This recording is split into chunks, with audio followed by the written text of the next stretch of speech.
Fill her up. You're listening to the Gas Digital Network. Conceive, believe, achieve. Shut the f*** up. And new undisputed UFC Middleweight Champion of the world, Michael the Count Bisping. This is Believe You Me on the Gas Digital Network. Ladies and gentlemen, we are back. Believe You Me is back. But more importantly, Anthony Lionheart-Smith is back. Anthony, how are you, my friend? I'm good, man. I don't know. I guess I wasn't expecting to be so happy today, but I'm fucking excited to be back. I miss you guys, man. It's just, I feel like I haven't been doing nothing. You know, I just kind of been sitting around, walling around, feeling sorry for myself. So it was good I woke up today. I went on a field trip with my oldest kid. Nice. So that was cool. And then, like, you know, I felt like busy, like, all right, got the field trip done. I got to get back. We're going to do the podcast. Like, just feel a little more normal today. I was excited to get back and do it. Well, I'm excited for you to be back as well, because I've been having to deal with Harrington. He's been doing your job the whole time you haven't been here. I'm like, I've been hearing about it on social media too. I'm like, listen, Harrington, we love you, buddy. We love you. You do a great job. But, you know, I'm like, geez, Louise, Anthony, come on, man, come on. A lot of great fights at the weekend. Big ramifications in your weight class, and we're going to talk about all that stuff. We've actually got Michael Johnson joining us shortly. Well, in about 35 minutes to discuss his big victory at the weekend. But seeing as we just mentioned Harrington, how are you, buddy? Come on, let's have a look at you. I'm doing excellent. I thought I was doing just okay while Anthony Smith was gone. So I'm pretty much happy. I'd say I'm happier than anybody that Anthony Smith is back. I get to hang out in the background, do what I like to do, look up stats, and bait my head off. Oh, well, Jesus Christ. You don't like recreational drug use, just letting you know, we'll get demonetized. Anyway, Harrington has been beavering away, compiling notes as usual, so well done. I just saw this morning, and it's really shocking news, and it's a little bit depressing to start on, but Cain Velasquez was back in court this morning. Did you see that, Anthony? I did. I see. Well, he got his bond denied again, and I kind of clicked in and I looked at the judge and what the victim said, you know, that he's a danger to society. I know we've talked about this before, but fuck that guy. Yes. Like, he's danger to you. Like, that's your guy. Yes. And I know he shot the wrong guy. I get it. But, like, that's still a guy that's harboring a fucking child molester. So fuck that guy. 100%. You couldn't have said it any better. I mean, heart just bleeds for Cain Velasquez and his family. You know what I mean? Because you would have thought perhaps, you know, after a little bit of time that today he could at least get bail. I mean, the trouble isn't going away. He's still probably going to have to serve some time. Hopefully not what they're forecasting. Hopefully it's not going to be 20 years to life. But at least to go home, you know, that would have been something for the family, and to be denied bail. I mean, just absolutely heartbreaking. And as you said, the guy today at the hearing, whoever it was, I think the father or something. Yeah. He was fucking giving evidence. Harrington, do you have the exact quote there? Because I know. Do you want to just read out what he said? Because I was like, he's going on, he's a danger to society and all the rest of it. I'm like, your son or son-in-law is a fucking pedophile, child molesting son of a bitch. You know, put yourself in Cain Velasquez's shoes and understand why. I'd argue that he didn't shoot the wrong person. The guy who raised the man who is now a pedophile is also a fair target. Well, Brian, it's hard to argue with. It's hard to argue with. Well, there's got to be a little weirdness going on in that house. That's all I'm saying. For sure. And before Harrington reads this, I like to think that Cain had a momentary lapse of judgment. Just the guy's literally getting out of jail for doing something horrific to his family. Anybody's going to have a momentary where you're going to flip the fuck out. Like, he had just gotten out. He was headed to go get his GPS ankle monitor on or whatever the hell they were doing. So it wasn't like the guy was out for a long time. Cain was planning this in his fucking head and like, you know what, I'm going to meet him somewhere. I'm going to find him. I think he just snapped and lost his shit. I do not think that Cain Velasquez is a danger to society just walking around right now, however many weeks later. I just don't believe that. Well, if I'm correct here, I don't think he's got any prior convictions or anything like that. So he's shown to be an honest, decent, upstanding citizen throughout the entirety of his life. However, he snapped when something utterly disgusting and one of the worst things that can happen to a child happened. Of course, a man's going to flip out. Before you read that, I know they were trying to go down the CTE angle. They were trying to say that, you know, because of the brain damage, because of his former career, maybe that caused him to snap. I'm no lawyer, but I would have thought going down the temporary insanity route would be better. You know what I mean? You know what I mean? Because temporary insanity is a legit fucking defense. I mean, I again, not a lawyer, can't pretend to be one. Harrington, go on. What was the actual quote? Okay, the quote is Cain Velasquez has no respect for human life. He does not care about the rule of law. If given the opportunity, I think he will try to finish what he started. Well, someone should try and finish it. I was like, if I'm totally fucking honest. So give him bail. Yeah. Kidding, everyone. We do not condone violence on the Believe You Me podcast. No, wouldn't dream of it. Tongue in cheek, absolutely joking. I'm only serious. Do you know what? Because I was gonna put that Cain Velasquez shirt on again, just because it does. Whilst there was initially a lot of public support, the world moves on.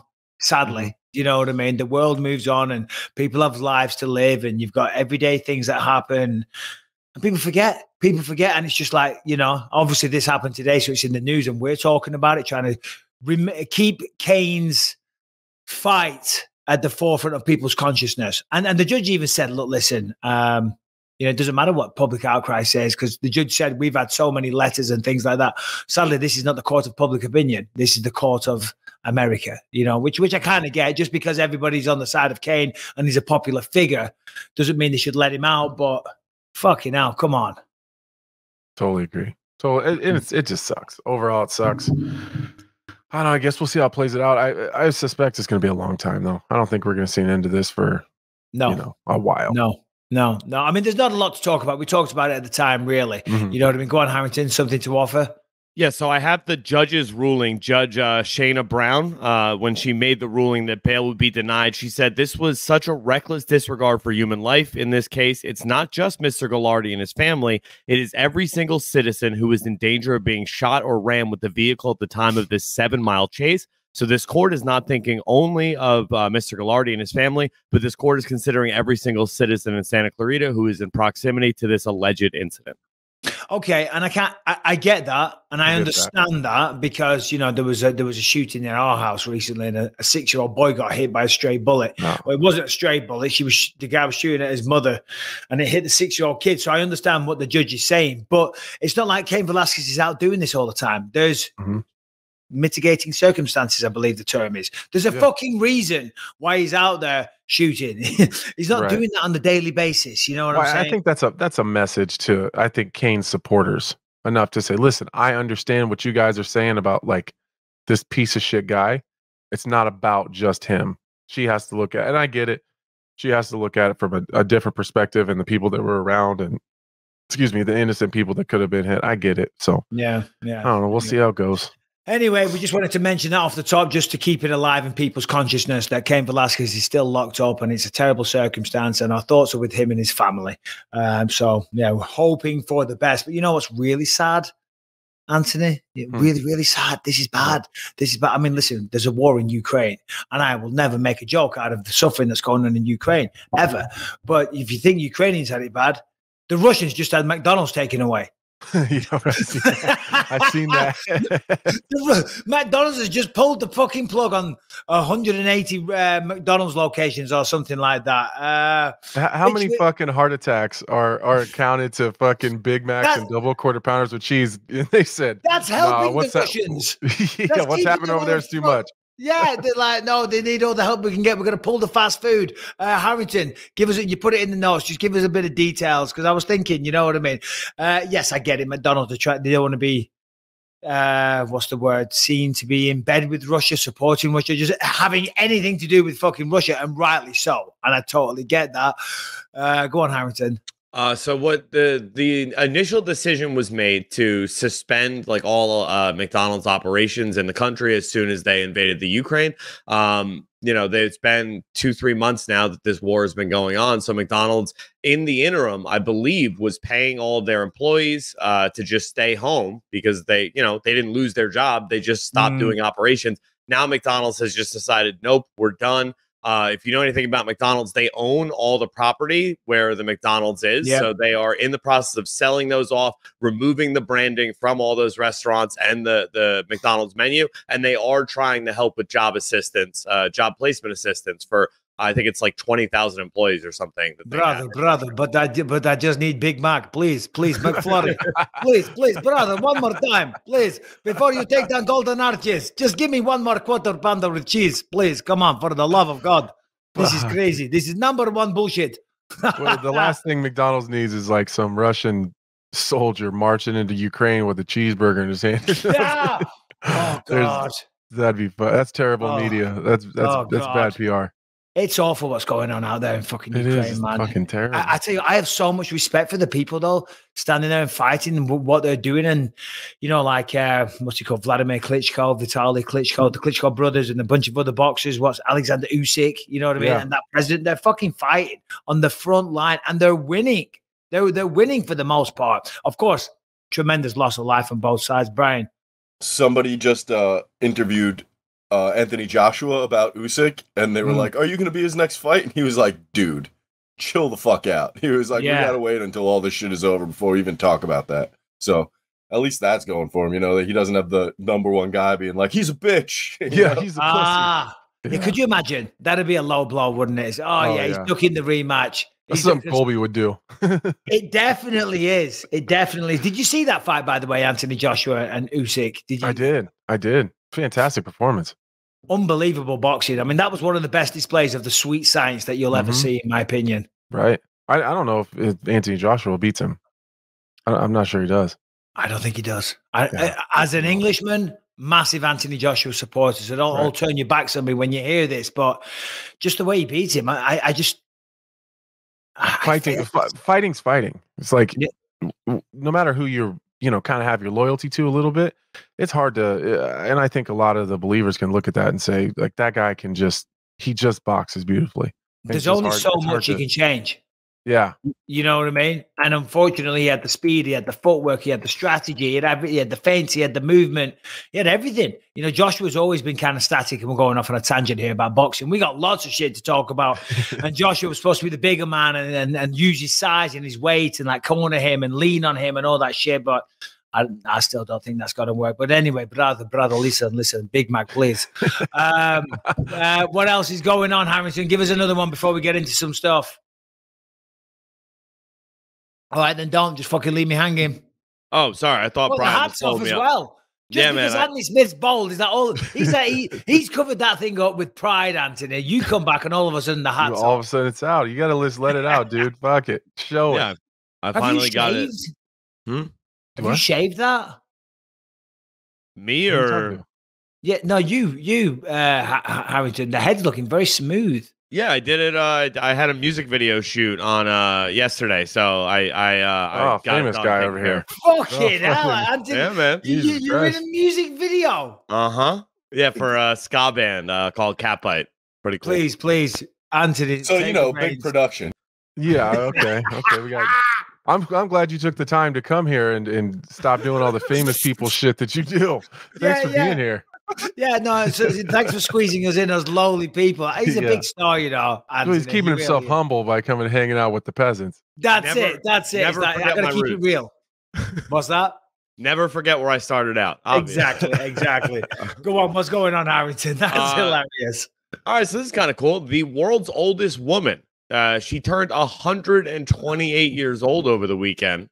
She credits her long life to a diet of wild spinach and fresh milk. Wild spinach. Whoa. Fresh milk? Yeah. From the teat? Like raw milk. What do you mean fresh milk? And what kind of milk? Can you find out? Let's have a look. Yeah, I'm on it. Tell you what, now. she doesn't look bad for 128. She don't look bad at all. I mean, I've seen some of your ex-girlfriends, Harrington. My God, I'd rather have her than them. Certainly. Beyond the shadow. Is that what you mean by fresh, like raw milk, like straight from the teat? She is a South African woman. She survived through British colonialism, apartheid and 2 world wars that, ravaged South Africa. And she grew up on a farm. Whoa, British colonialism? What the fuck are you talking about, bro? She survived that? The best thing that ever happened to her. Well, I'm pretty sure the best thing that ever happened to her was the wild spinach and fresh milk she got from growing up on a maize farm. I feel like wild spinach and fresh milk is a good way to clean yourself out. That would just fuck up a normal person. It's a lot of fiber. There's a reason that they pasteurize that shit. It's not good. Have you ever tasted, breast milk, Anthony? You must have done. You're a father. All the time. Yeah, it's very sweet. Yeah, it is. I don't miss it. It's very sickly. Yeah, it's not great. Harrington, have you ever tasted fresh breast milk? I'm assuming the answer is no. No, of course I have. What are we talking about here? You have? Yeah.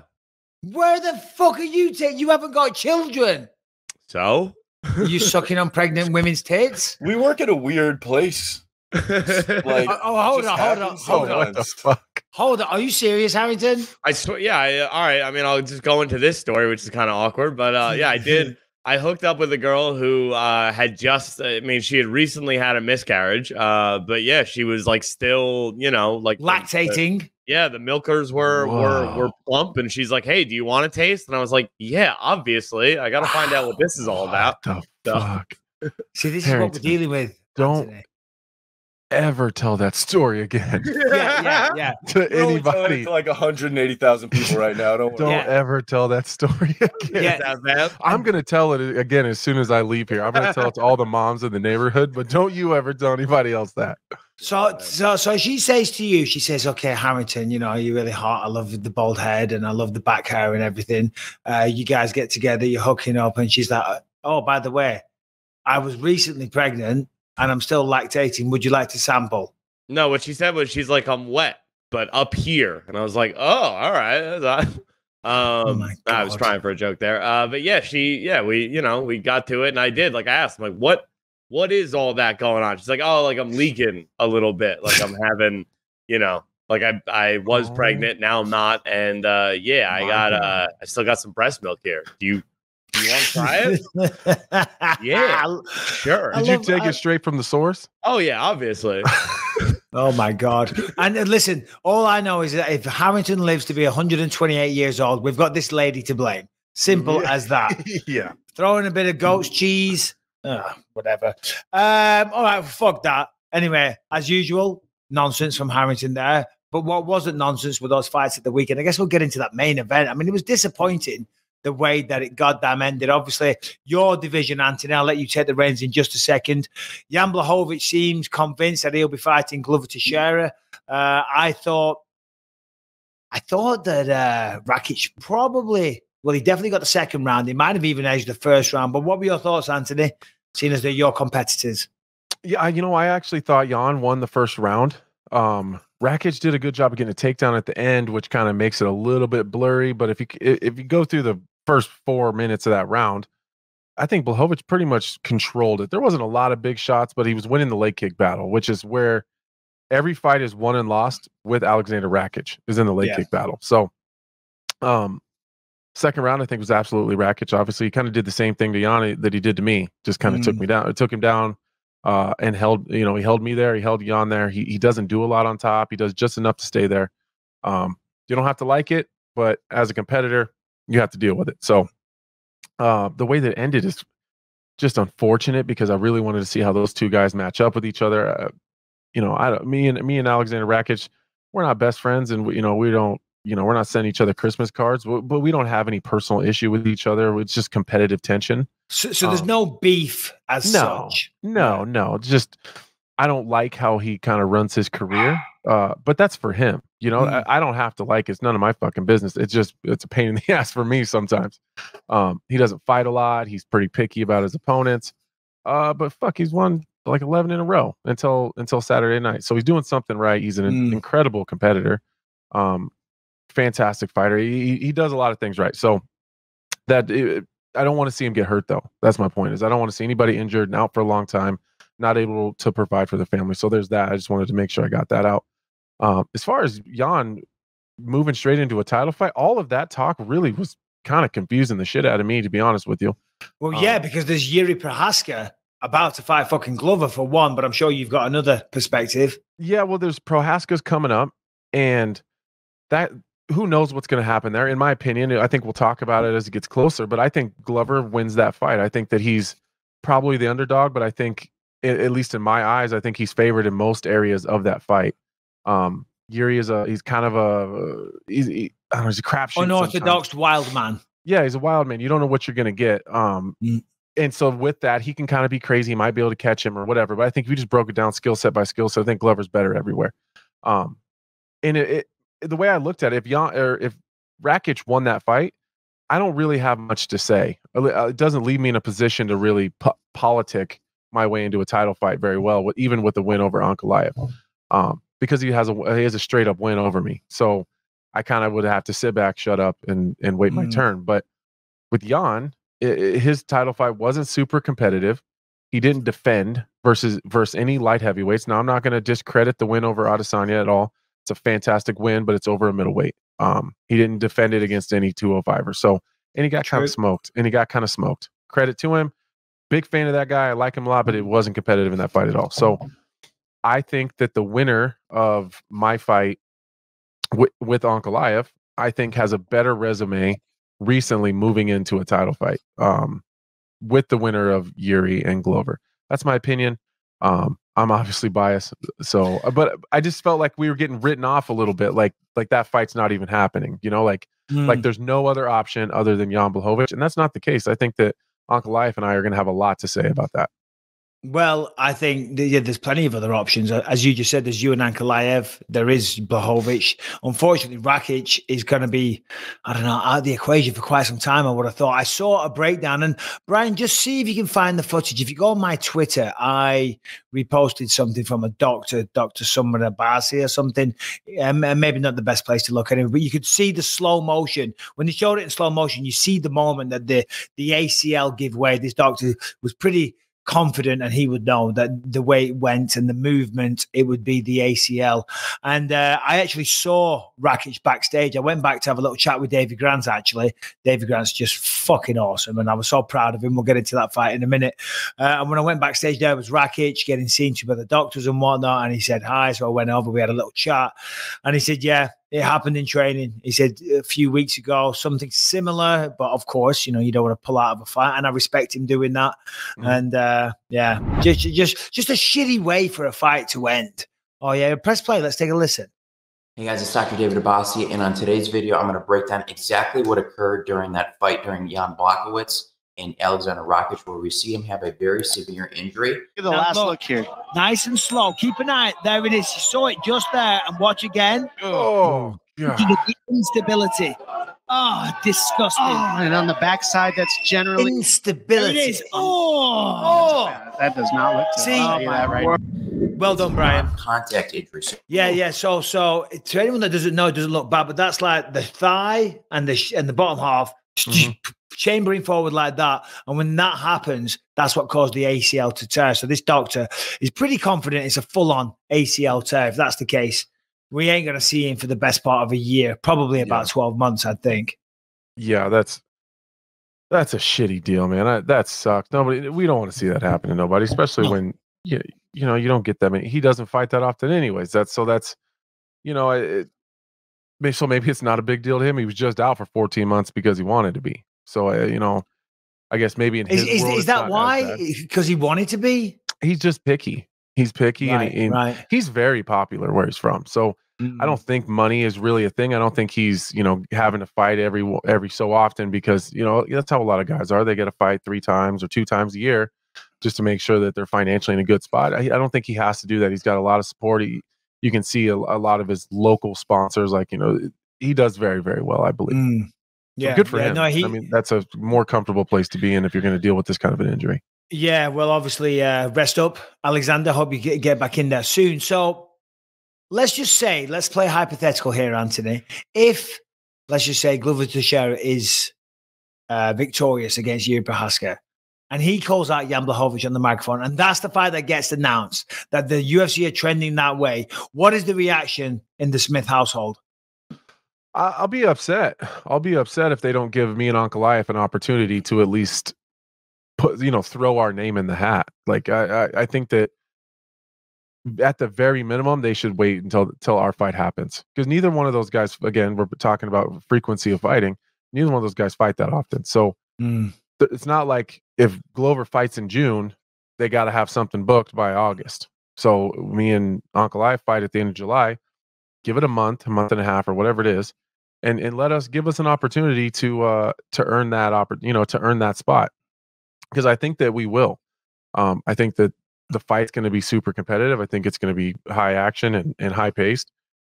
And I think that, respectfully, I think that the winner between us is probably more the rightful title contender. I do believe that. And not for nothing, if you're talking about the first 3 rounds of a Glover fight with me and Jan, I was absolutely the more competitive one. So yeah, Jan was never really in that. That's without question. That's without question, Anthony. You're absolutely right. And I've got to you again. I mean, what do you think? Because I like Jan Blachowicz. I don't know if you have a relationship with him. He's a great guy. Yeah, no, he's an awesome guy. I like the way he fights. I like the excitement he brings to the table. Big, strong motherfuckers. Came on the show a couple of times now.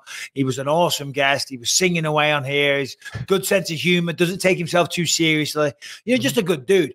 However, that said, I don't know if you lose in such a convincing fashion that just because you win one fight, yes, you're ranked number 1, right? Because the only person to beat you was the champion recently. Yeah, and I don't want to blow off his win. But if you win one fight, that's not a real win. If you win one fight, you go straight back in. I don't know if that's the way it should work. If he would have went in and just smoked Rakic, again, I would sit here and tell you the same thing. I don't know. It's going to be tough to beat and tough to argue a title shot for myself. But the way that it happened, is that a win? Absolutely. Would I take it that way? Abso-fucking-lutely. Yeah. But am I going to go around and start demanding shit because of that win? Not at all. Like, you lost the second round. You were on your way. You weren't looking that good in the third.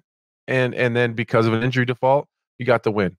I'll still count it, but it's not necessarily a performance that you're going to be able to start demanding shit for. That's for sure. Yeah. I mean, I'm not trying to take away from the win of Jan Blachowicz. And I didn't want to say that, but like, it does come into play. It does come into play. You bring up a good point. You do. It's hard to argue with. It was a competitive couple of rounds. Rakic definitely got the second. First one was a good, exciting back and forth fight. Lots of leg kicks, lots of damage. Both guys had some success. But the second round, Rakic, that was his round. And then he blows his knee out. You know what I mean? So it was just unsatisfying for everybody. Hey, if you're if you're Blachowicz, hey, a win's a win. And you take it any way you can. You don't give a fuck. Yeah, you would love to get the knockout. You know what I mean? But if you scrape by a decision or you get a fucking ACL tear, it doesn't matter what it is. Your objection, and you can hate the game and hate the player or whatever it is, but your objection is to go to Las Vegas and win that fight. And if you come back with the victory, that was a mission accomplished. You know what I mean? Yes, was it ideal circumstances? No, it wasn't for anybody. But a win is a win. Now, does it put you at the top of the title shot pecking order?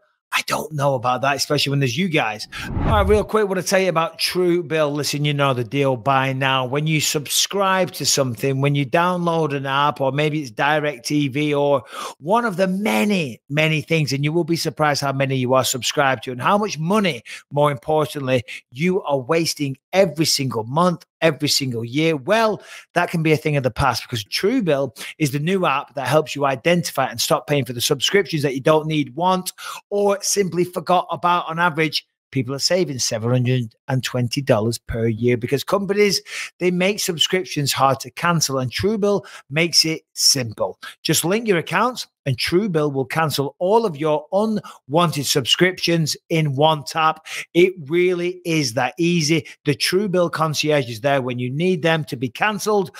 Any unwanted subscriptions, they are gone. They are a thing of the past. Now, listen. Truebill has over 2 million users, and it has helped people save over $100 million. So listen, we're talking real savings here, real money. And right now, off the top of your head, you can probably think of a few that you need to cancel, but you've got to call other people. You got to call the bank. You got to go through many, many steps. And here's what happens. You can't be bothered because you're too busy and you're like, oh, it's only $5.99 a month or whatever it is. Well, with Truebill, makes it so easy. Like Matthew B says, in a matter of seconds, I saved $660 for the year on my DirecTV bill, or $120 on my SiriusXM bill. I saved $840 a year on car insurance. So right now, don't fall for the subscription scams. Start canceling today at truebill.com/believe. Go right now. Truebill.com/believe. It could save you thousands a year. Truebill.com/believe. Speaking of you guys, light heavyweights, co-main events, former friend of yours, Ryan Spann was in there, got the job done nice and quick. Take the reins. Yeah, you know, like I'm just okay. I'm fucking. I'll just say it. I'm trying not to I don't want to shit on Ryan. Just Spann, say it. I just need it. You know what? He's fucking damaged. I don't know what you're gonna say though. Just for the record, he's damaged goods. He's damaged goods, and it's a who is Ryan Spann. It's a mental thing for him. It's his whole fighting career is so based around getting his mental game together. Oh yeah, that it's overtaking everything else. Like, I'm not listen. I've had my own issues with my own mental health, and I've been very open about that, and I've talked about it. But I go away and I deal with it, and then I come back and I just do my thing, and I'm like, yeah, you know what? I had some issues, took care of it. This is what I'm gonna do. I'm gonna focus on myself. But it's like every interview he does, every question, he's drawing all this negative attention. It's like, don't go to the fucking media day if you're going to sit there and be angry that they're asking you questions. Like that's what media day is. So he sits up there and I just got to get out of my own way. Like he reminded me of Marshawn Lynch when I'm just here so I don't get fined. Like he just kept repeating the same thing. Like no one's forcing you to be there. Like you can tell the UFC you don't want to do it, and they won't make you do it. They'll obviously push you to, if you know, they'll want you to, and try to, you know, convince you to do it, but just don't do it then, because you're drawing all this attention, and you're drawing all this. Well, everyone's questioning. Then he starts saying, "Oh, everyone's questioning me, and no one believes it." Well, no one believes in you because you look like a crazy person up there saying all this random weird shit all the time. Like physically, that guy is talented. He is strong. He's a lightning fast hands. He's a big crazy guy. He's crazy powerful. He moves really well for as big as he is. He's fucking huge. He's got all the tools. He's just got to get it together up here. And if he needs to go away for a little bit to do that, then maybe that's what he needs to do. If he can get that part of it together, if he can get the computer running right, the car is fucking unstoppable.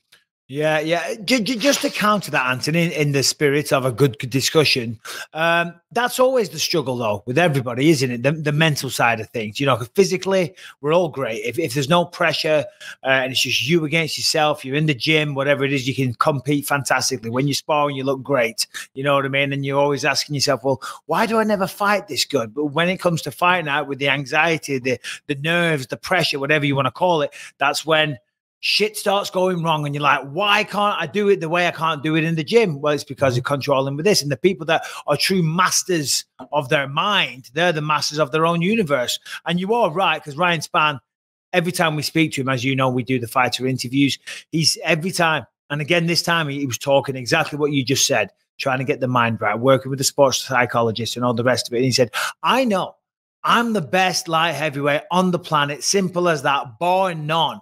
If I can just get my mind right. What do you say to that?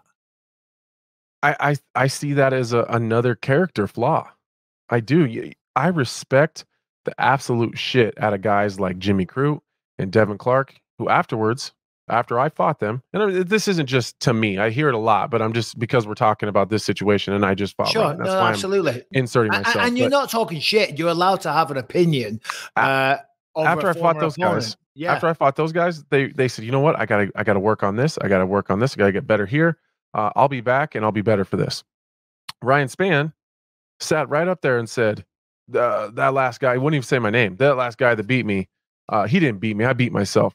Well, the fucking eyes rolling in the back of your head says that your striking defense isn't great. And as quickly as you tapped and as easy as I was able to get to your back, it says you got to work on your submission and your positional defense. Like, be honest with yourself, because that's what I had to do after I fought John Jones, after I fought Alexander Rakic, after I fought Glover. I could have just said, it just wasn't my night. My head wasn't in it. I couldn't, it's really easy to say that. And it sounds really good on a soundbite. You know what? That's just, I got to do some things in here and I got to get this right and everything will be okay. Or you can say, technically, I wasn't good enough defensively with Glover Teixeira. Since Glover, I haven't taken a clean strike since. because at least I could have just said I had a bad night. It was in the middle of COVID. I had a break in my house and I wasn't there. But I chose to break it down and say defensively on my feet, I haven't been good enough. So I got to get a little bit better. Same thing with the rackets thing. I got to get better getting up off the ground. So when Ryan Spann ended up on top of me, typically I would have played a little bit more jiu-jitsu and tried to catch him. But I kind of rewound back to where I made some mistakes, wanted to fix those things. I did that in training camp and in the gym. And then I decided I was going to get back to my feet instead of playing that fucking game. You're going to be much more successful by just being honest with yourself when you look yourself in the mirror. I think if Ryan Spann was a little more honest with himself, he would progress much faster and just and leave the fate thing out of it and just break down the X's and the O's and just slowly fix your game. Yeah. I don't disagree. What's up, Michael Johnson? How are you, brother? What's happening? I'll just finish this one thought, Michael. I don't disagree with you, but I think he does have a lot of struggles mentally and psychologically. So, but For sure. We'll come back to that. Because right now we have no longer the Menace, by the way. Before I was talking to you in the Oxford, I'm like, is it Michael Johnson or Michael the Menace Johnson? They're like, no, I brought the Menace back so we can keep the Menace. Oh, shit. Well, the Michael the Menace Johnson is back in the house, back in the win column. I don't believe you, mate. How are you, brother? Yeah. Good. How you guys doing? Thanks for bringing me on today. Nah, man. I mean, listen, when we're calling the fights, you know, we keep it impartial and may the best man win. But I got to be honest, I was so happy for you because when we spoke last Wednesday, you mentioned it's not easy. You know, we've all been there. We've all lost fights.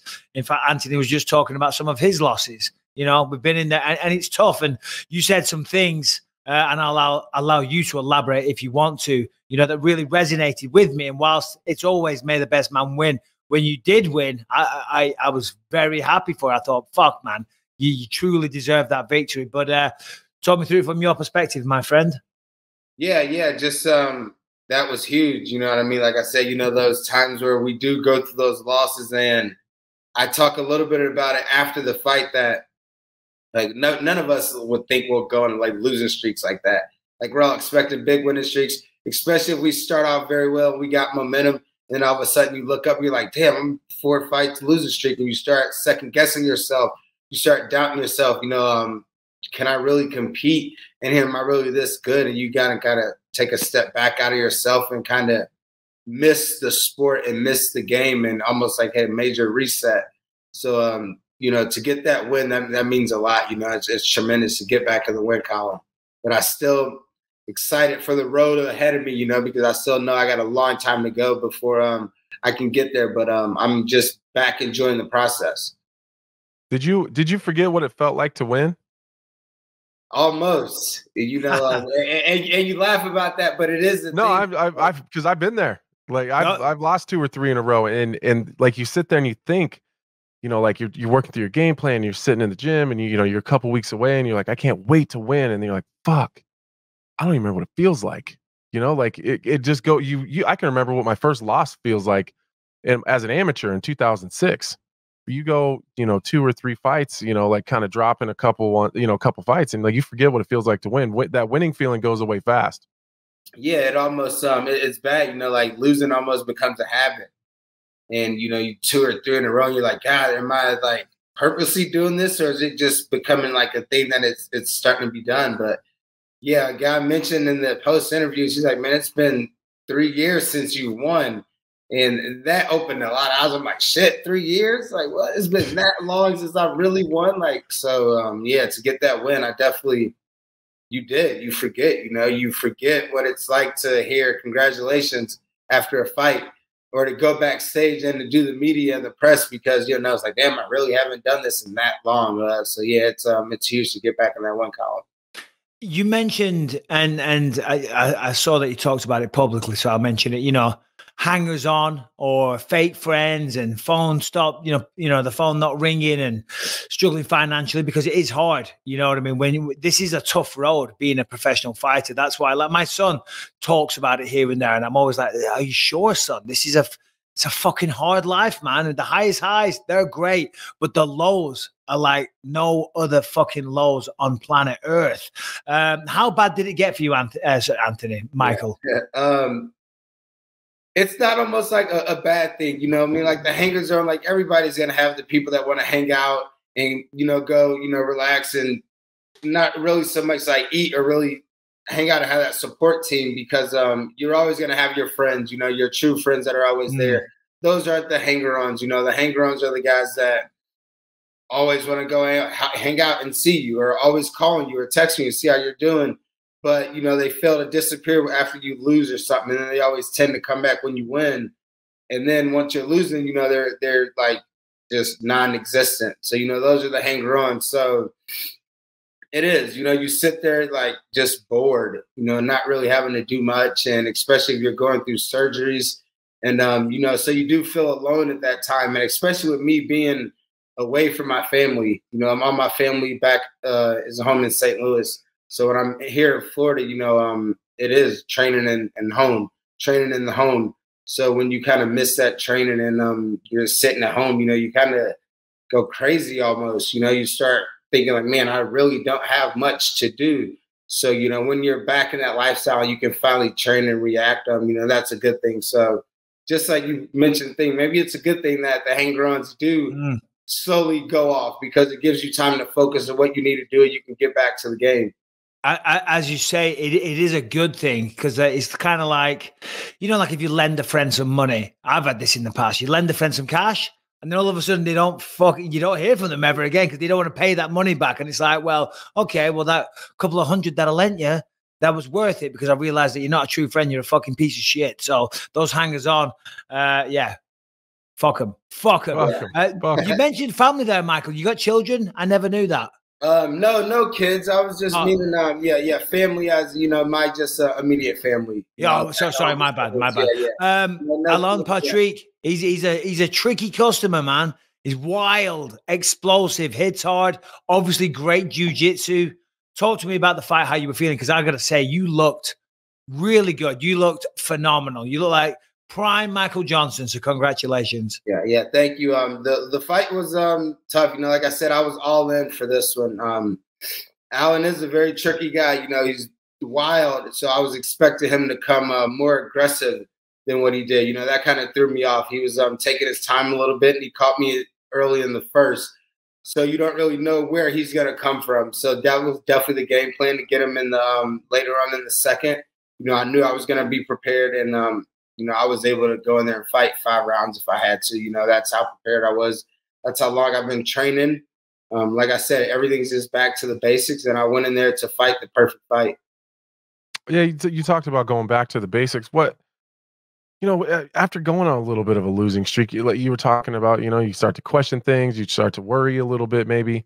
What was your kind of focus? Or did you change anything in the gym, or did you just keep it, we're going to keep doing what we're doing and just try to stay more focused and just sharpen those tools? Or was there some drastic change that you guys really worked on? That was it, man. Just keep it basic and simple. Like you see it all the time. 95% of these fights are won with a jab or crosses or, double leg takedowns to a simple submission, but they're just taking position over it first. And that's what I was doing. I was getting ahead of myself in these last fights. I was probably getting overconfident. I think that's one thing that kills a lot of guys like myself is we over try when we don't need to. You are in there, trying to throw a hard punch, you don't really need to, or you're really spazzing out on the takedown. Like if you guys watch my previous fights, like I tend to double sprawl or panic too much if guys like tend to touch my legs. So that was a main point in this fight camp. Just focus, stay simple, 1-2s. You don't need to over rush yourself with anything, and just stay patient. So just slow it down. Slow it down and enjoy the process. And that's what I practice on. Get back to the basic. Enjoy the process. Don't go out there looking for a win. Just go out there looking to execute. Do the things it takes to get to the win. And once I keep that mindset, I think I'm gonna continue to do great things in the sport. No doubt. Go ahead. Sorry, Anthony. No. Do you think that maybe you've been a victim to maybe some of your own success and your own excitement? Like everyone, anytime you fight, like I'll tell everybody, like doesn't matter where you're at on the card. If I'm sitting around with friends, like, hey, you gotta watch this shit. This dude's a bad motherfucker. Like it's gonna be fun to watch. Like sometimes you can be a victim to that a little bit, because then you carry that burden a little bit. Like I gotta be that guy. And sometimes being that guy is not always the safest, most efficient way to go into a fight, right? Like I think I've gotten a little bit of trouble there where everyone's expecting that wild, crazy shit and a crazy finish, and kind of you just to walk into the fire that you almost feel obligated to do that. Do you think maybe you had a little bit of that instead of just slowing it down, keeping it basic? Let's do nothing crazy, nothing stupid, and just walk our way to a win instead of sprinting towards the finish? Yeah, 100%, man. You hit the nail on the head, and that's exactly what it is. I felt like I need to go in there and, hey, people want to see me go in here and get crazy knockouts and quick finishes. That's what I'm going to go do. And then I overrush and I end up falling into a takedown, and getting into a dumb position where now I got to work myself out of things. And then as the fight goes on, you start almost like in a panic mode. You're like, oh, damn, I haven't got the finish yet. Now I need to rush, and I'm getting ahead of myself. And then after that, you're thinking about 1,000,001 things, and the fight's long and gone. The guy's caught momentum, and you're off to a bullshit decision loss that, you just went against a guy you should have beat. And, I also think I fell a little bit victim to, like, fighting down to my opponents as opposed to just going in there focused on my skill level, focus on how good I need to be, and I'm just going in there and, like I said, enjoying the process, man. Was it round 1 or 2? Sorry, because I was there. I fucking called the fight. I should know this. Was it the end of round 1 or 2? Second round. Second round. Yeah. I always forget that. I mean, I guess I've been hitting the head a lot, but I'm like fucking afterwards, I can never remember the fights I've just called. So talk me through this. So, you went on that losing streak. You lost 4 in a row. You're in the second round. You land that fucking knockout, Bob, because I think he went for the takedown. You landed some ground and pound, and then one of the shots put him to sleep. Talk to me about how good that felt after that feeling escaping you for so long. It fucking felt good, man. It was the best. It was the best. It was almost surprising to myself. Like, I'm not even gonna lie. I was like, oh shit, he's fucking down. I was like, I gotta finish him. I gotta get on it. Like this is it. Like I gotta jump on it. Like, I haven't been in this situation in since 2016. Somebody reminded me that's a wow. That's my last knockout win. Yeah, and wow. So that's incredible. That's a long time, especially coming from a guy that I pride myself on knocking people out. So I can't even walk around joking about knocking people out. Like, man, you ain't knocked nobody out in 6 years. Like, shut up. Like, you're not gonna knock anybody out. Like, come on. But so it just feels good to kind of get that confidence back. You know what I mean? We're in a sport where confidence is 99% of our fight game. A confident fighter is very hard to beat, and that's what this was, man. This fight just breeds my confidence more, and I'm eager to get back in there and start back up. How soon do you want to get back? I was calling for July, so I'm shit, you're ready. Yeah, I'm ready. I'll take this week off, let the hands heal up a little bit, and I'll be ready for something in July if my phone can ring, and we'll get that call. So, and I want to know what you do in your spare time and all the rest of it. But the lightweight division right now, what do you make of it? Obviously, Charles Oliveira's at the top, and he's doing phenomenal things. But you fought a lot of the best guys out there. What do you make of the lightweight division right now? And I don't know what I'm asking you. This time next year, who do you think is going to be the champ? What are your goals in the division? I mean, because it is the glamour division right now. The lightweight is where it's all at. And, of course, you got knockouts over Dustin Poirier yourself, So, yeah, what do you make of it right now? Yeah, I think the division is strong, but I also think it's still kind of, a little open. I definitely think Oliveira is very hard to beat. Him, Islam, Benil, those guys are at the top. But, however, for myself, I want to, get my feet under me a little bit more. I still need a few more fights to dedicate myself to make sure I'm, ready to get back in the top of that division and the top of this class. And then I can start feeding myself back into these tough fights because that's what it is. So I know I got a few wins over these guys. I know I fought, I don't know, probably 8 out of the top 10 maybe, but that's all in the past. You know what I'm saying? Like, I'm trying to, like I said, I hit the reset button. I want this to be the new and improved Michael Johnson that is going to be coming in here, and he's going to be ready for greatness. I'm going to be ready to take this division over, but I'm going to take my time this time. I got a lot of fights under my record, a lot of tough losses, but I think I rushed a lot of those fights early. So I'll be ready for all those guys. So the division is strong, it's good, but I still think it's open.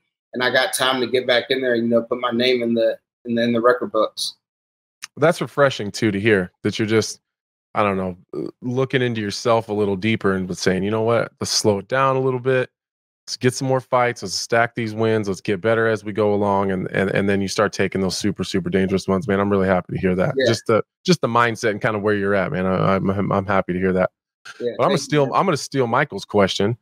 What the hell do you do in your spare time?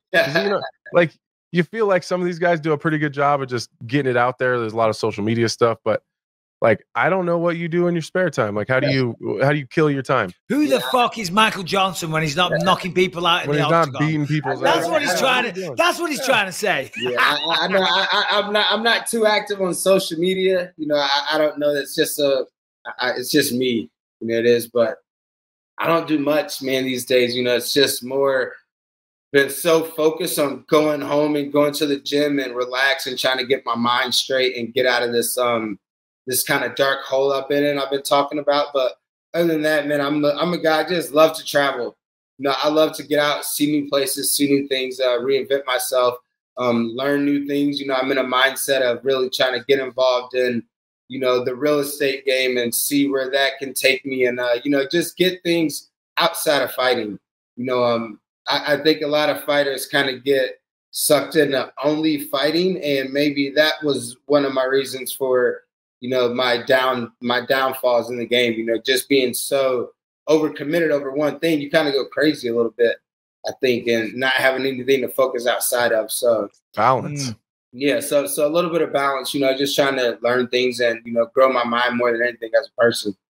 So obviously you're only 35, and I saw you say you'd love to do this for another 10 years yet. So you've still got some time. I don't know about 10 years, but hey, fuck it. If you can do 10, I'm with you, brother. If you can do it, then do it.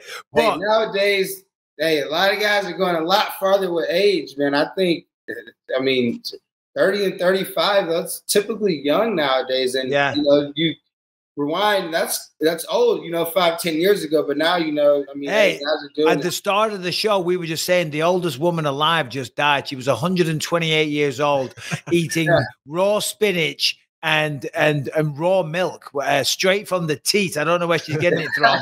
At 128 years old. So fuck it, 45 it is. Get sucking on those tits, Michael. What was I going to say? I had a good question. Oh, so so it sounds like you're working on potentially a real estate career after your fight career, which is good to hear that you're already, because you got to use the platform that you have whilst you have it.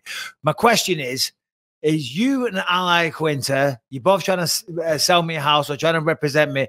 Why should I go with you over Ally Quinta?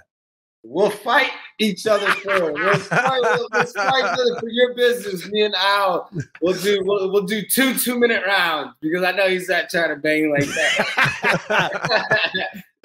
Amazing. So July, is there a name? Yeah, that you'd like to fight? No names, man. No. Ally Quinta. He just said it. Hold on, isn't Al retired though? Did he retire? Yeah. I think he retired. Yeah. He was trying to focus on. He had a great career. Al's a guy that I know, so he's a cool guy. But he's awesome. Yeah. But no names really. Like I said, I'm at a point in my career where I just need to keep getting my feet under me. Keep getting fights. I've been in the game for so long. Somebody needs to, call me out for a change. I've done all the calling out in my career. I've done, I've literally fought everybody in this division. So, what do you think's next for Charles Oliveira? Who do you think is going to be the next one? And obviously there's Beneil and Islam there, and they should be fighting one another. But right now, well, there is no fucking champion. I'm going to say the champ doesn't have a fight. There is no champ. Who do you think it is going to be though? The two people. That is crazy. So the division it's like too open. It's really messy at the top right now. You really don't like to think that Conor's going to come in there and slide in because of his name. But, hey, if Oliveira agrees to that, that possibly could happen. We could see that, especially if there's no champ. That makes a lot of sense, from a business standpoint. I can see that happening over anything else. If you're the matchmaker, what does that top of the division look like? For the For who I'm matching up to fight for the title? Yeah, like who's fighting for the title? What do you do with Beneil and Makhachev? Like, what does that look like? Yeah, I like to see Dustin and Chandler fight each other for like a number 1 contender slot, and then see Oliveira fight Islam. I mean, especially since Islam and Beneil aren't fully booked. Right. I think that's the and Beneil's still hurt, right? He's going to be out for a minute still. I'm not sure. Possibly, no, I don't pay attention to that, but I don't see why you wouldn't make Oliveira and Islam fight for the title. Yeah. What about Conor McGregor? Is that a fight? I mean, obviously everyone wants to fight him. He's the cash cow, it's red pants tonight, all that stuff. Not talking about that. Just talking about stylistically a matchup, because I think that would be a crazy matchup for the fans. You know what I mean? Yeah, I mean, you got some of the fastest hands in the roster. McGregor's a stand-up guy. Listen, of course, he can grapple. So can you. But you both like to fight with your hands. I mean, is that something that you've thought about one day? I loved it, man. I've thought about it. I've even, shot him a message on Twitter, just like, hey, man, all these fucking guys don't really want to fight you. Let's fight each other, But obviously he didn't text me back or message me. But exactly, like, sidestep that one. Yeah, exactly. I mean, everybody's doing it out in public. I just thought I'd slide in the back door and ask gently, like a gentleman. You know what I mean? But so that's a good move, though. That's a good play. So you and Dustin Poirier's wife are sliding into his DMs. That's a fight I'd love to have. I mean, hey, who wouldn't want to fight Conor McGregor at this point? But it's crazy because he's the one guy that no matter what, everybody's calling him out. The champ's calling him out, and people are saying he hasn't won a fight then, but still, everybody who wins calls him out. Yeah. I'm going to call him out after my next fight. Yeah, see, you might as well. And he might accept it. He's about your size these days. Oh, fuck. That's no shit. Yeah, which is surprisingly, that rides a little bit. These guys are getting pretty thick pretty quick.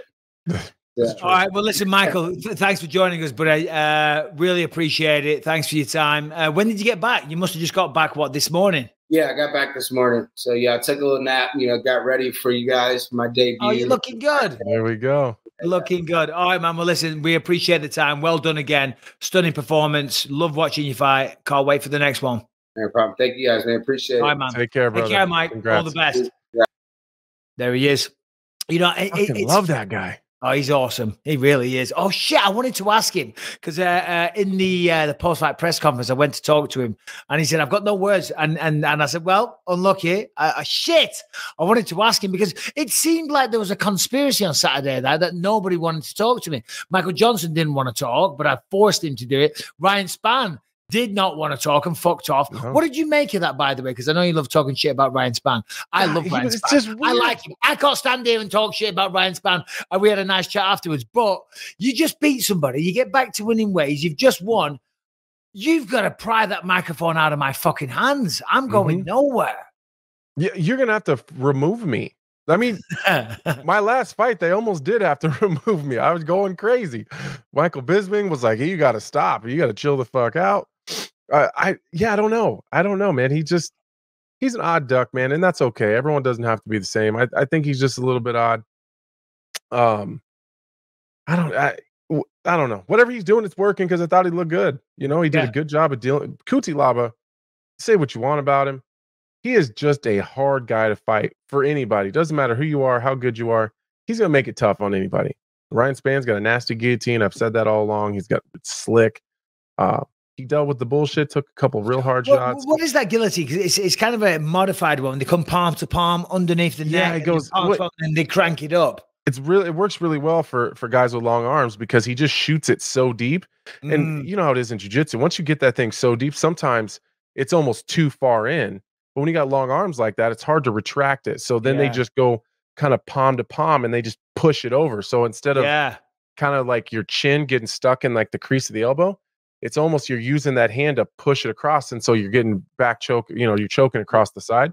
It's fucking nasty, man. So that's why I can't do that then, because my arms just aren't long enough. Because it's the same choke it's the same choke that John Jones hit Machida with when he kind of John was so deep there. And if you kind of go back and look at it, John, he didn't even lock his hands together like a typical Gable grip. He just C-gripped it like the bottom of his hand and then just pushed it up.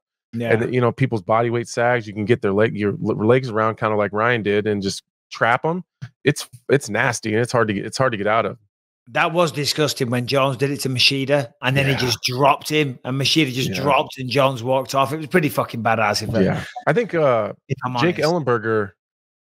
Who did Jake Ellenberger had Koscheck in one of those real deep when. Remember, Koscheck was foaming at the mouth. Oh shit, that's right. Yeah, Ellenberger had Koscheck in a real deep one too. Lots of great fights on Saturday now, but we've got lots of great news to talk about. Oh, there's John Jones doing it to Machida right now. Yeah, so he's just pushing his hand up. Yeah. Oh, that's nasty. Watch, boom, there he is. Fucking hell, face down.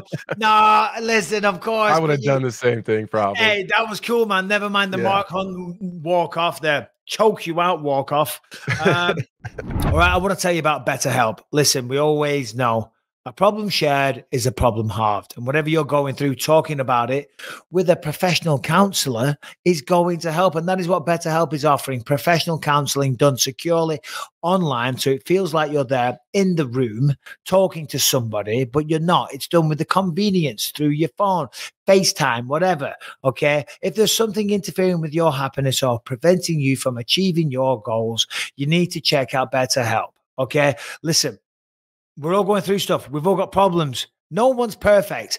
Talking about it, taking advantage of the offers that's here. Listen, it's easy these days. In the past, you had to go online, find a psychiatrist or a counselor, jump in the car, drive down there, sit in an awkward waiting room, go in and talk to someone. No, this is very, very easy. Also, it's affordable, right? Way more affordable than traditional offline counseling, and financial aid is available once you sign up. BetterHelp matches you with your own licensed professional therapist in just 48 hours. It's not a crisis line. It's not a self-help. It's professional counseling done securely online, and BetterHelp is committed to facilitating great therapeutic matches, so it's easy and free to switch counselors if needed. Look, dependency on alcohol, drugs, recreational substances, anger management, who knows, anxiety, any host of problems that we all have, these people will help you. Give it a try. Go to betterhelp.com/believe. Join the over 1 million people who have taken charge of their mental health with the help of an experienced professional. Go to betterhelp.com/believe. That is betterhelp.com/believe to get 10% off your first month. One more time, betterhelp.com/believe for 10% off your first month. Davey Grant, just quickly on Davey Grant, mate of mine, friend of the show. I should have hit him up to get him on today as well. But what a fight that was. Davey Grant was unbelievable. Just spend a quick minute. First round, I thought, and I got to give Louis Smolka, he's tough as hell, man. Louis Smolka took a hell of a beating in that first round, and I didn't thought think he was getting out of it. No way. But then he turned it around. Second round, pouring it on Davey Grant, and I was like, Jesus, Davey, maybe fucking get your hands up a little bit and stop swinging so wildly. But of course, gets to finish in the third round. Yeah, what a fight that was. Yeah, in the first round, Davey Grant was everything everyone knows that he is. You know what I mean? He was like, all right, well, Louis Smolka, I don't want to call him he's just a veteran. He's been around a long time. He's super tough. He's got crazy heart and toughness. But I was like, man, I don't think he can turn this one around. You know what I mean? And the second round, credit to Smolka just doing what he does and just toughing it out and pressuring. I think the pressure changed. The pressure changed a little bit, and maybe Davey Grant punched himself out a little bit and just had to back off. Yeah, because he was throwing hard the whole time. So third round. God damn. That was a nasty, like that ground and pound shot at the end. Oh, poor guy. Yeah, no, because I was saying on the commentary, it's like, if you swing on a heavy bag as hard as you can, you get tired pretty quick. But if you put in 50%, you can go all day. Davey was loading up with every single shot. Afterwards, backstage, I went back to see him, as I said earlier, and he was kind of annoyed because he wanted fight of the night or performance of the night, because he's had 4 in a row now. Do you know what I mean? And I'll be honest, I thought he had a really, really good chance of getting one. Obviously, they are not my decisions. And I think maybe the fact he's had 4 in a row now as well is like, we got to spread the love a little bit. You know what I mean? You can't get one every time. Yeah, you got $200,000 of bonuses. Just chill out, bro. Relax, buddy. Relax. You're okay. Yesterday was my son's birthday, Lucas. He was 12 years old. And happy birthday. Yeah, well, thank you very much. Happy, but well, no, Saturday, pardon me, when I was commentating. Oh, okay. But I drove back Saturday night. Yesterday, we went to Universal Studios, him with a bunch of his friends. And have you been to Universal Studios? No, never. It's awesome. It's great. I highly recommend it. Well, it was awesome when I got there at the start. I'm like, this is great. We haven't been here in years. Wow, what a great time. Toward the last third of the day, I was like, oh, yeah, it's going to be at least another fucking 10 years before I come back. Do you know what I mean? Now I've spent a fortune. My I was just going to say, killing. goddamn, Michael, you got all the money in the world. Bro, and a bunch of his friends. Yeah, I took, there was 8 of us went. Jesus Christ, it was not a cheap day, let me tell you. But you know what the best part of the day was? Leaving? And this is well, yeah, leaving was good. Leaving, I'm telling you, I could not wait to get back in that car. And this isn't me trying to say, oh, look at me. Aren't I amazing? Aren't I great? Aren't I so kind and so generous? But it kind of is at the same time, because I paid for front of the line passes for everyone, right? Oh, yeah. Which made it super expensive. But it is good. And you do feel bad because you got people waiting in the baking sun, and some of the lines are super long, not like Disneyland, but still some of them are like 75 minutes, and you just walk right to the front and walk on. You feel like an asshole, but hey, I paid for it. Yeah, I paid for it. Fuck them. Yeah. Anyway, we went on The Revenge of the Mummy, I think it's called. Great ride, very good. We get off. As we're walking off, a guy that works there goes, here, there's some free tickets. And I go, what? And he hands me this big pile of tickets. And I look at them, and there's 10 tickets. And on each ticket, it has access for up to 6 people on each ticket, front of line passes for 10 of the main features. Whoa. So I'm like, well, we've already got front of line passes. So I had now the keys to 60 people having a fucking killer day. Right. So I was walking around looking for people that look like they were having a shitty time, going to the back of the lines, you know what I mean, and seeing people looking there all miserable. And I felt like Oprah Winfrey. You get a car. You get a car. I'm like, and I must admit, the first couple of people that went up, they thought I was, especially when I opened my mouth and I've got a fucking English accent. They're like, what the fuck is this guy? And I'm like, excuse me. I said, how many people in your party? This guy's like, what fucking business is that of yours? I'm like, well, I said, how many people? Because if there's, if there wasn't enough, I didn't want to Yeah. But anyway, I said, look, I've got these front of line passes. And there was this Mexican dude with all his kids and everything. And he was not trusting me. I'm like, no, seriously. I said, I've just been given them. I said, I don't need them. And anyway, then it dawned on him. But I wasn't sure if they were going to work. So like me and my wife, we watched him. And he got to the front of the line. And then he went in. We're like, yeah, they're fucking legit. Nice. Yeah, fuck yeah. Yeah, I tell you, it felt so good. Do you know what I mean? Just doing a little bit good like that. Giving back to the community, Anthony. Yeah. I fucking love doing shit like that.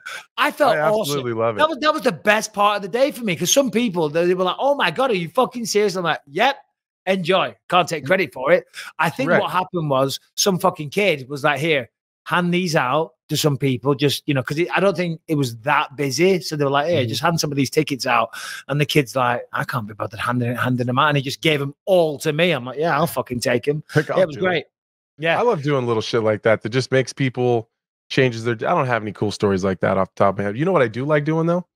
Go ahead. You ever have anyone come up to you that maybe isn't a big fan of you, but the person that they're with is like a fucking huge fan of you, but they're too goddamn afraid to come say hi or ask for a picture or whatever. So like their buddy or their girlfriend or something say, hey, my boyfriend is a huge fan of you and he's too afraid to say hi. I'm like, where the fuck is he? I'll go fucking talk to him. Like, you go sit down at a booth in a restaurant next to him and they look like they're going to fucking pass out. I love fucking doing that shit. I don't know. No, it's nice. It is nice. It is nice. But I can be a miserable bastard at sometimes. Hey, bro, I'm with my family. What the fuck? I'm kidding. I don't say that. Anyway, lots of MMA stuff to talk about. We'll get off me just being such a fucking great giving guide to the community. We don't have to talk about it all the time. Harrington, come on here, buddy. What have you got for us? What is the big news? The biggest story on there? All right, St. Bisping. Let me take a look here. St. Bisping. Dustin Poirier. He seems to, I issued an open call to anybody at 155 or 170 for a July date. Colby Covington was running his mouth for quite a while about wanting to fight Dustin Poirier. So, Poirier just, responded, I guess, to his own call out and said simply, Colby Covington, I accept for July 30th. It seems like he's down to fight him at 170 pounds. What do you guys think of that fight? Yeah, I think that's a fantastic fight. I think it definitely makes sense for Dustin, just kind of where he's at right now. He's coming off a tough loss. The road to the title for him right now at 155 looks a little blurry. Obviously, there's a path. There's always a path for Dustin Poirier to get there, but that's a tougher one right now. A big fight at 170. If I'm Colby, I probably wouldn't fight Dustin. To be honest with you, I think it's just a tough fight that doesn't make a lot of sense. It does nothing for him in the welterweight division. Does nothing for him, and he's in a pretty good spot right now. So I think one more win over a contender, or like it's weird that like Colby's not calling out Chimaev or I do wonder though if this Masvidal Colby thing is the reason Colby's not taking any fights. Like, I wonder if they're going to trial. Did you see that last week? The trial date's been set August something, end of August. So I think Masvidal's trying to fight again. I think they're looking at him versus Gilbert Burns. But because didn't they come out and some of the records had gotten released or something, and Colby was saying he had some sort of head damage or head trauma. That's really hard to argue in court if you're suing somebody for a shit ton of money. And then you go and take a fight. You go out and fight. That's a really good point. Go on, Brian. What were we going to say? Pearl of wisdom or nugget? No, I was just going to make that point where it's like, how can you argue that you got brain damage in a street fight and then go and fight in a cage? Right? Yeah, your lawsuit is retarded. Yeah, it is. Well, the lawsuit it's not retarded. He was assaulted, but it's two combatants. You know what I mean? Two guys. Well, I don't know. 2 weeks before. I just don't I mean, listen. You do you. But running to the cops is never my first. It's not my thing either. Not my thing either. I mean, who was it? Who threw a boomerang at him? Oh, Fabrizio Verdum. And he went to the police then. Yeah. You know what I mean? Masvidal should have known. But I saw this morning, going back to Dustin Poirier. Dustin Poirier, I think it was this morning, he was on Ariel Helwani's show saying that he was offered a contract twice to fight Nate Diaz, Harrington, if I'm not mistaken. Did you see that, Anthony? I thought it said Colby. So maybe I'm wrong. I'm sure it said Nate Diaz. I'm pretty sure. But maybe I'm wrong. I could have sworn. Harrington, Brian, somebody fact check this, please. Do they hate us? I just Googled it, and the first thing that's coming up is an image of Poirier on Helwani's show, and it says he says he was offered a contract for Colby. Oh, Colby. Right, shit. He was all right. Why was I thinking Diaz? Well, there you go. You're absolutely right. Well done, Harrington. That fight probably makes more sense than anything. Poirier and Diaz. Yeah, Poirier and Diaz. I'm also seeing here that on that same program, he says he was offered the Diaz fight twice. He agreed both times, and both times. Yeah, that's exactly what I'm talking about. I did see that. Okay, I'm so not. Nobody wants to fight Dustin. Nobody wants to fight Dustin. Michael Johnson should call him out. He's going to win over him. Didn't do they train together? No, they're different spots. No, he knocked him out as well, though, years ago. Yeah, he did. Beat him. You know what I mean? Might be that'd be a chance for Poirier to get revenge and for Johnson to get back a win against a big star. Yeah, I seen this fucking. We're all about memes here, right? And I like Michael Johnson so much. I didn't pass it on or anything. It said, "Okay, go on." Michael Johnson is the type of fighter that would beat Oliveira for the title, but then lose by knockout to Roxanne Modafferi. Do you know what I like? And Brian O'Harrison, look up some of the best ones. Tony Ferguson is the type of guy too. Have you seen these? I love those. In the like, they're forums. like Chuck Norris memes and shit. Yeah, or in like the comment section of YouTube videos. There's some genius ones. I can't think of any at the top of my head. Tony Ferguson is the type of guy to such and such and such. Oh, I wish I could think of some because there's some funny bastards out there. Come on, Harrison. Tony Ferguson is the type of guy to fight COVID-19 for the world title. Yeah. Tony is the type of guy to block coronavirus with his shades. Come on, carry on. Is this on internet? Yeah, Tony Ferguson is the type of guy to serve a waiter at the restaurant. Why? Tony, serve a waiter. Yeah. Tony Ferguson is the type of guy that raises the ref's hands when he wins a fight. Tony Ferguson's the type of guy that puts the belt on Dana White. Exactly. Fuck it. This is the podcast. We're just reading these out all day long. Oh my God, they are good though. Tony, did I see Tony in the news? No, he was talking shit to DC last week, but yeah, recently I seen that Oliveira had offered to have Tony out, and then Tony said that the timing isn't right because he still wants a rematch with Oliveira. Which I understand. Yeah, I mean that tells me where Tony's head is at. I like that he's still aiming at the top. Also saying that he's thinking about going back up to 170. Said he has fought at 170. Right. He had knockouts. He said that being at 155, he feels all skinny and scrawny. I get that. I mean, listen, you had a stint at 185. I was at 205, came down to 185. And I remember, and I've said this multiple times, but towards the end of my career, the last few fights, I remember looking at it was when I fought Kelvin Gastelum in Shanghai. After my weigh-in, I got back to my hotel room and I was having a shower because you know what it's like when you weigh in, you're covered in the fucking sweet sweat and everything. You just feel gross, don't you? So I was having a shower and I walked past it and there was a full-length mirror and I caught my reflection and I stopped and I looked at it. I thought, look at the state of you, you skinny, emaciated fucking... I looked ill. I look sick, you know. So I understand Tony's point. You know what I mean? Making 155, he's killing himself. Hey, who knows? Maybe 170 could be in the future. The last time that I made 185, it's a very similar story to yours.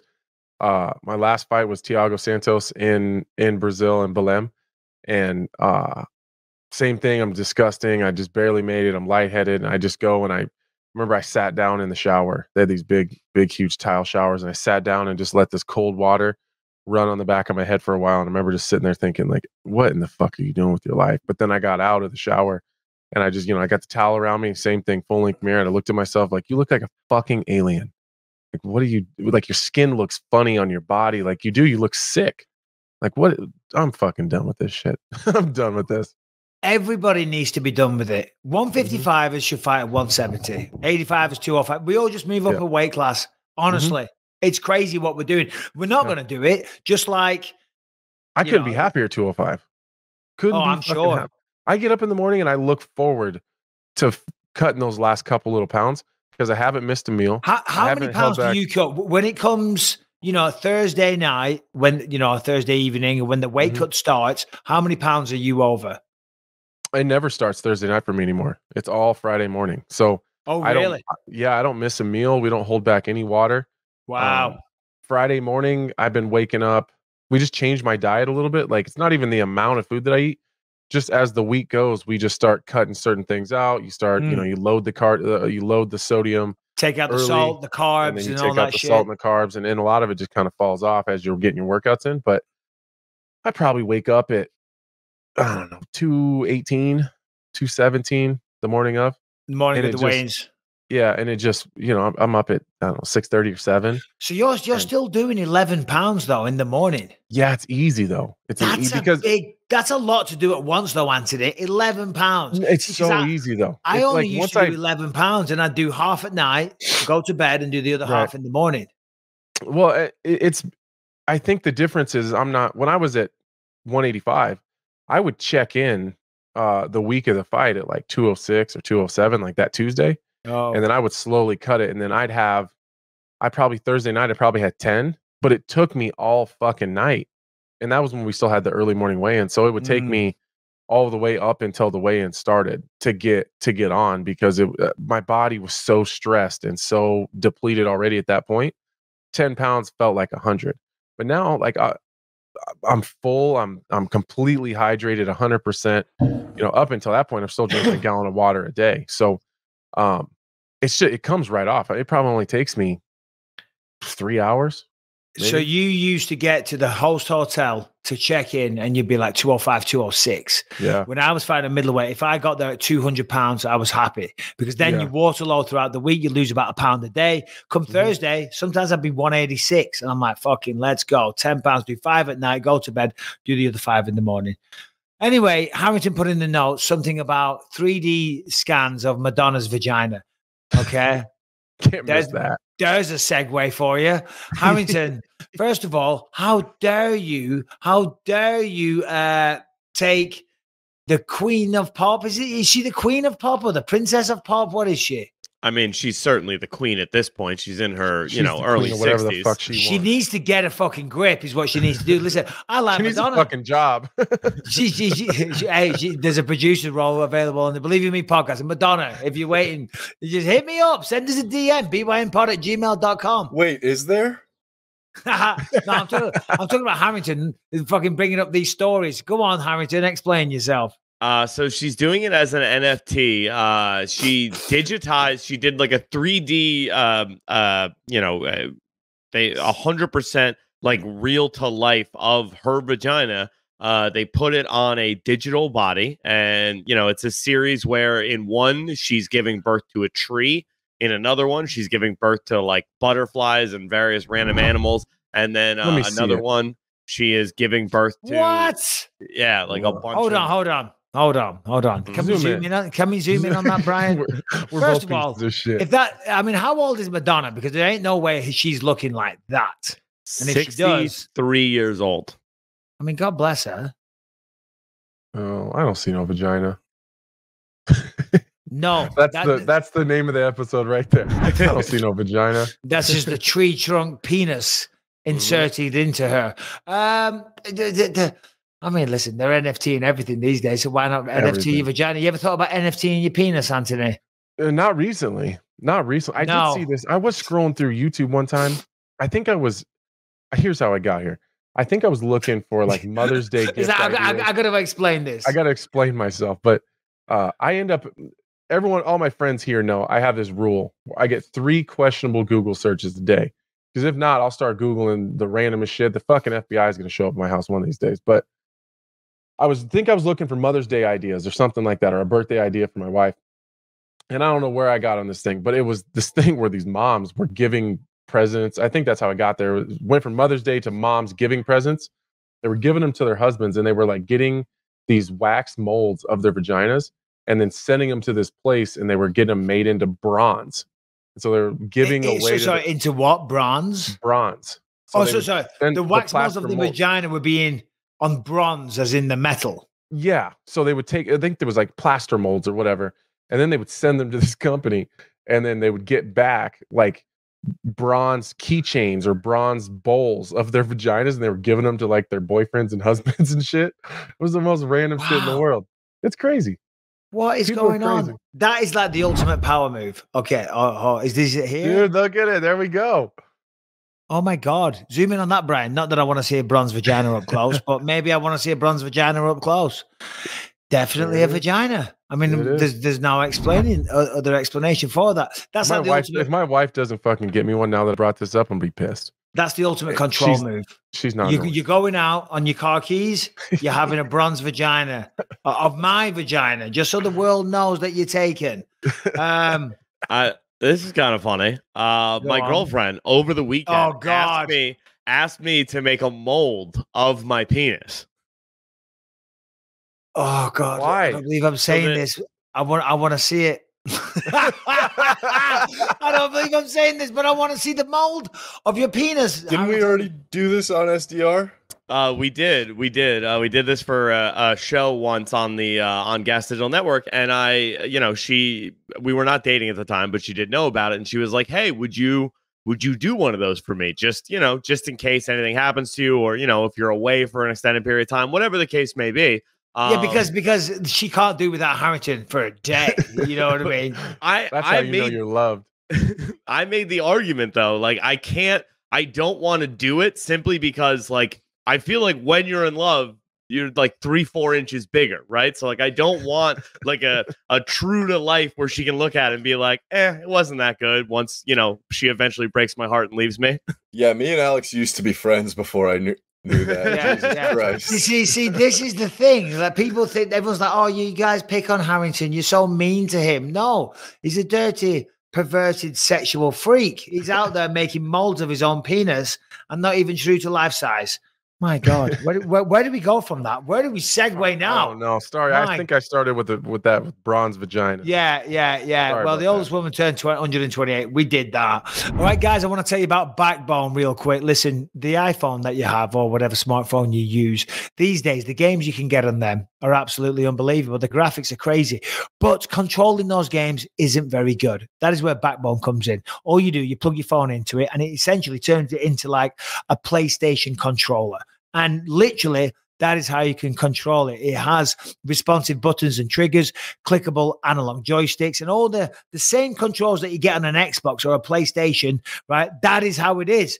And you can play the same games that you play on your Xbox, on your PlayStation, your PC, and of course, everything that's available from the App Store. And let me tell you, there is other versions of this on the market, but they're not very good. Lucas had some of these, and when we got sent one of these from Backbone, he loves it. He cannot put it down. He plays the Spider-Man game, and he just loves how easy old little Spidey is to control, to shoot those webs, to swing through town, to take out those bad guys with ease and with a smile on his face, okay?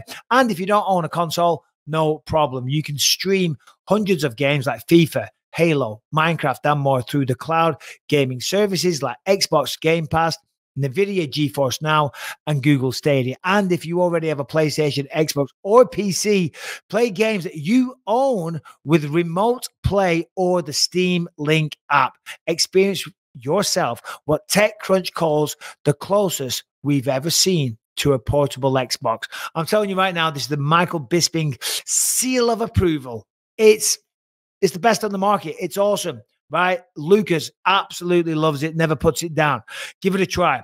Go to playbackbone.com/believe now to order your Backbone until June 30th and get free access to over 350 console games and perks, including 1 month free of Xbox Game Pass Ultimate, 1 month free of Apple Arcade, 2 months free of Google Stadia Pro, and 3 months free of Discord Nitro. Find your next adventure at playbackbone.com/believe. That's an incredible offer. Go to playbackbone.com/believe to take advantage of all those games that are at your fingertips, but of course, to be able to control them like a professional. Harrington, a Utah woman is combating the baby formula shortage in the US by selling 4,000 ounces of her breast milk. I mean, staying on the breast milk and the penises and the vaginas. Yeah, why not? I mean, it's got nothing to do with MMA. My sister did that. Sold her own breast milk? Yeah, she's a fucking farm animal. Like she has 3 kids. Sounds like she's literally a farm animal. I'm telling you, she has 3 kids. She breastfed them all. She, for whatever, not that we're getting weird here, but she just made so much more milk than her kids could ever eat. She had an entire freezer in her garage. It was completely full of nothing but breast milk. There was no way her kid was going to eat that. So at first she started I don't think she ever sold it. I think she donated it to like moms who couldn't breastfeed or something like that. So then there's like, is there any danger in like, as I was saying that, I don't know. Consuming other people's breast milk? Rebecca. No, I think it's a fairly normal thing. She's not here. Yeah. Oh. Really? Yeah. Well, here's Harrington, because he's an expert on breast milk. I mean, kinda. I read this article that I sent you guys. So apparently they do have like banks where you can donate breast milk to, in times of crisis or shortages like that. The problem is to donate, you need to like give blood work and go through a whole bunch of screening processes to make sure. Make sure that you haven't got a nasty disease that can cross over into the person. No, this is Nebraska. I think they were just on like a Facebook group for moms, and just like there was a bunch of broken ones on there. They didn't have any money for formula, so like moms were just giving breast milk away. Well, there is free breast milk out there. It comes from the breast. You don't need the formula. You know what I mean? Just do it as some people might say God intended, but as nature intended. You know, I was going to say something earlier, and that just reminded me, as God intended, when you were talking about people making excuses for their losses and they never just accept it. Like you do have to accept it. When people go, oh, it just wasn't part of God's plan. That grinds my gears. That pisses me off when they say, oh, no. Me winning that fight was not part of God's plan. So, you know, I'm like, that's the biggest cop out ever. That is the biggest refusal to take responsibility for you losing a fight ever. It is total bullshit. And I don't mean to offend anyone, but that is just nonsense. It drives me crazy. I want to think that if you're a real Christian, I would hope that God is doing more important things right now. Is just worried about more important things than obviously you want to be kept safe and yada yada yada. But as far as like worried about who's winning and who's losing and what the plan is, like you lost. God wasn't like, I didn't plan for that. I planned a rear naked choke loss for you. I really like that guy's tattoos, though, so I'm going to go with this one. You know what I mean? Yeah, I just don't think it works like that. It's nonsense. Anyway, I don't want to get into that whole discussion. We've said it before, but it just. I know we should get a preacher on here next week. We should talk about the plan. Like see what they really feel like. Like, Nate Marquardt, he was one. Every time he lost, he was always like, I wasn't part of God's plan. Is that really? Shut the fuck up, man. You got choked out unconscious or whatever it may be. Pisses me off. Anyway, all right. So, Harrington, is there anything else that we're missing on here? Islam Makhachev says that no one has challenged Oliveira in the grappling department, continues the narrative that Oliveira quits under pressure and vowed to put it on the champion in an interview with Brett Sakamoto. I agree. Yeah, nobody wants to follow Charles Oliveira down to the ground. Rightly so, I guess, but I don't know about that. I mean, I think if Justin Gage had done that, we might have saw a different winner. You know, look at Paul Felder. Paul Felder stayed in his guard, controlled the arms, chipped away at elbows, and got the finish. You know what I'm saying? It's a very different game. You know this. If you're not playing the jiu-jitsu game, you can close down, shell up, stop a lot of the attacks when you're not playing that game, when you don't engage in a jiu-jitsu battle. If you're doing MMA, lay and pray, shell up, you know, control biceps and just drop down elbows and stuff. It's hard to hit a submission on somebody that's doing that. It is. It's hard to submit someone that won't move. It's hard to submit somebody that won't open up. Yeah. Charles Oliveira lands a lot of his submissions and gets to a lot of these positions in the transition from one position to the next, whether it's on the way to the ground, he'll start fishing into shit. But if you just dive into his guard, I'm not saying it's the greatest idea in the world. It could go bad, but I think more times than not, if you're fundamental and you keep your hands and your head in the right spot, and there's lots of opportunities to bail, you know, in that spot. I think if Gaethje had went down with him, I think you're right. We might be looking at a different champion. You never know. You never know, because there was certainly an opportunity there. When you drop someone down to the ground, I get it. The man's got the most submissions in the UFC, and he's dangerous, and he's fast, and he's creative, and super aggressive from his back. But also, you got to remember, if you drop someone down to the ground, and I'm not shitting on Justin Gage here, but if you drop them, there's a reason they went down, because they're hurt, because they're wobbled. All right, maybe they were a little off balance or slipped, but most of the time it's because you've rang the bell, and their brain is kind of frazzled right now. Take the most of that opportunity that you can. Follow them down, drop some shots, or stand over them. Don't even go into the guard.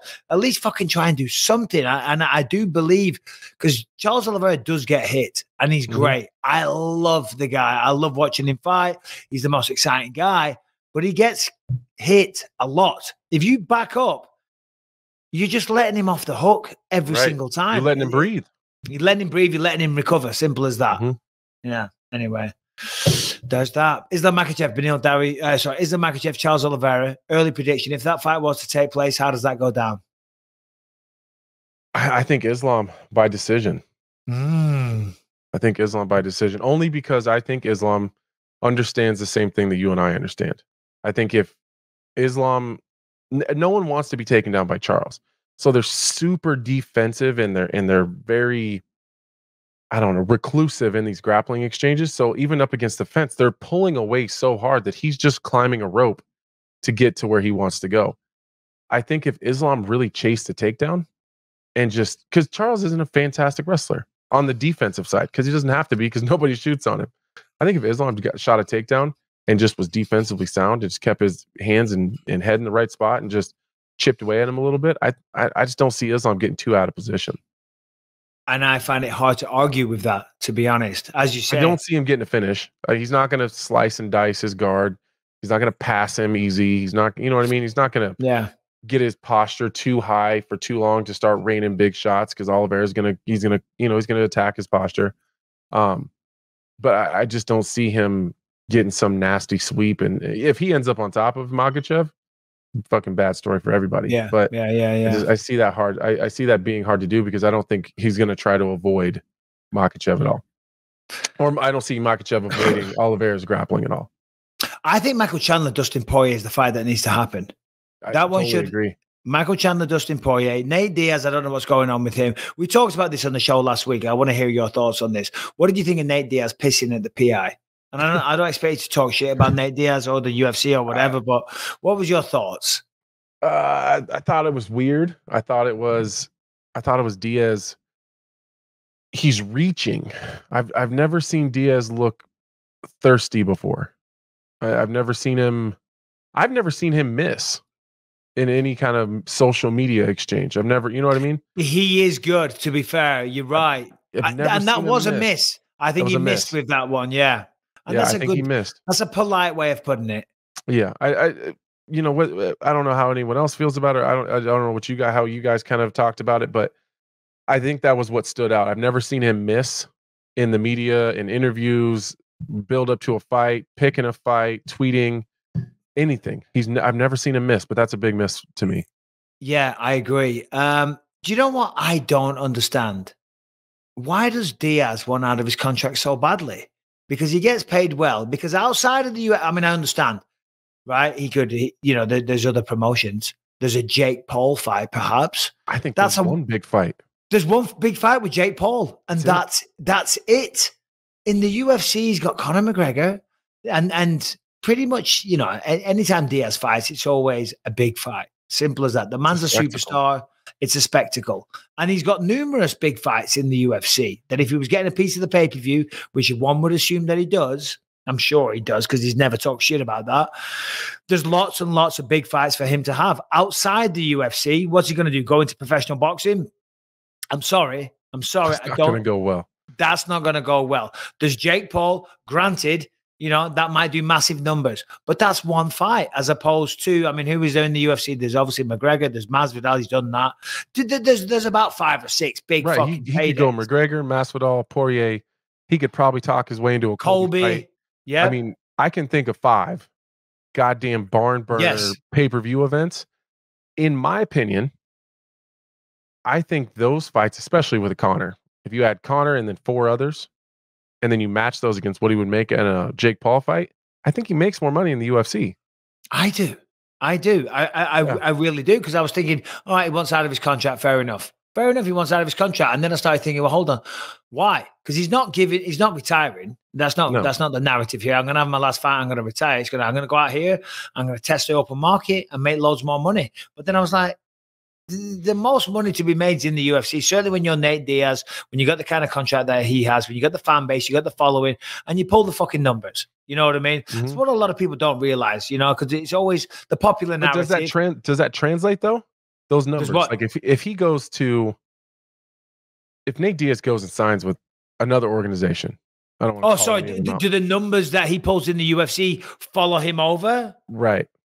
I don't know. I don't know either. That's a good question. Because I think some of those numbers are dependent on an opponent. I think that, and Nate Diaz can sell by himself, but at the level that he's selling at the UFC, I think he needs the UFC. I think he needs the promotional machine. Yep. I think he needs the opponents that are going to match up and play his game. Like Conor is absolutely his own deal. Like you're not going to get, there's no Conor McGregor you're going to find another organization. The UFC promotional machine is going to push like a Poirier fight massive. It's going to be huge. A Colby fight would be huge, but that's because of those specific guys in that organization and the history that follows that. If you just stick Nate Diaz into another organization, name your organization, there's no Nate Diaz promos. There's no Nate Diaz highlights. There's no, like, what are you going to use as promotional material in another organization? See, I totally agree. And I'm going to pick my words very carefully here, Sarge, not the computer. Got to choose my words carefully because I'm always getting accused of being a fucking UFC shill. Do you know what I mean? And I was thinking that while I was saying it, but I was like, it's the fucking truth.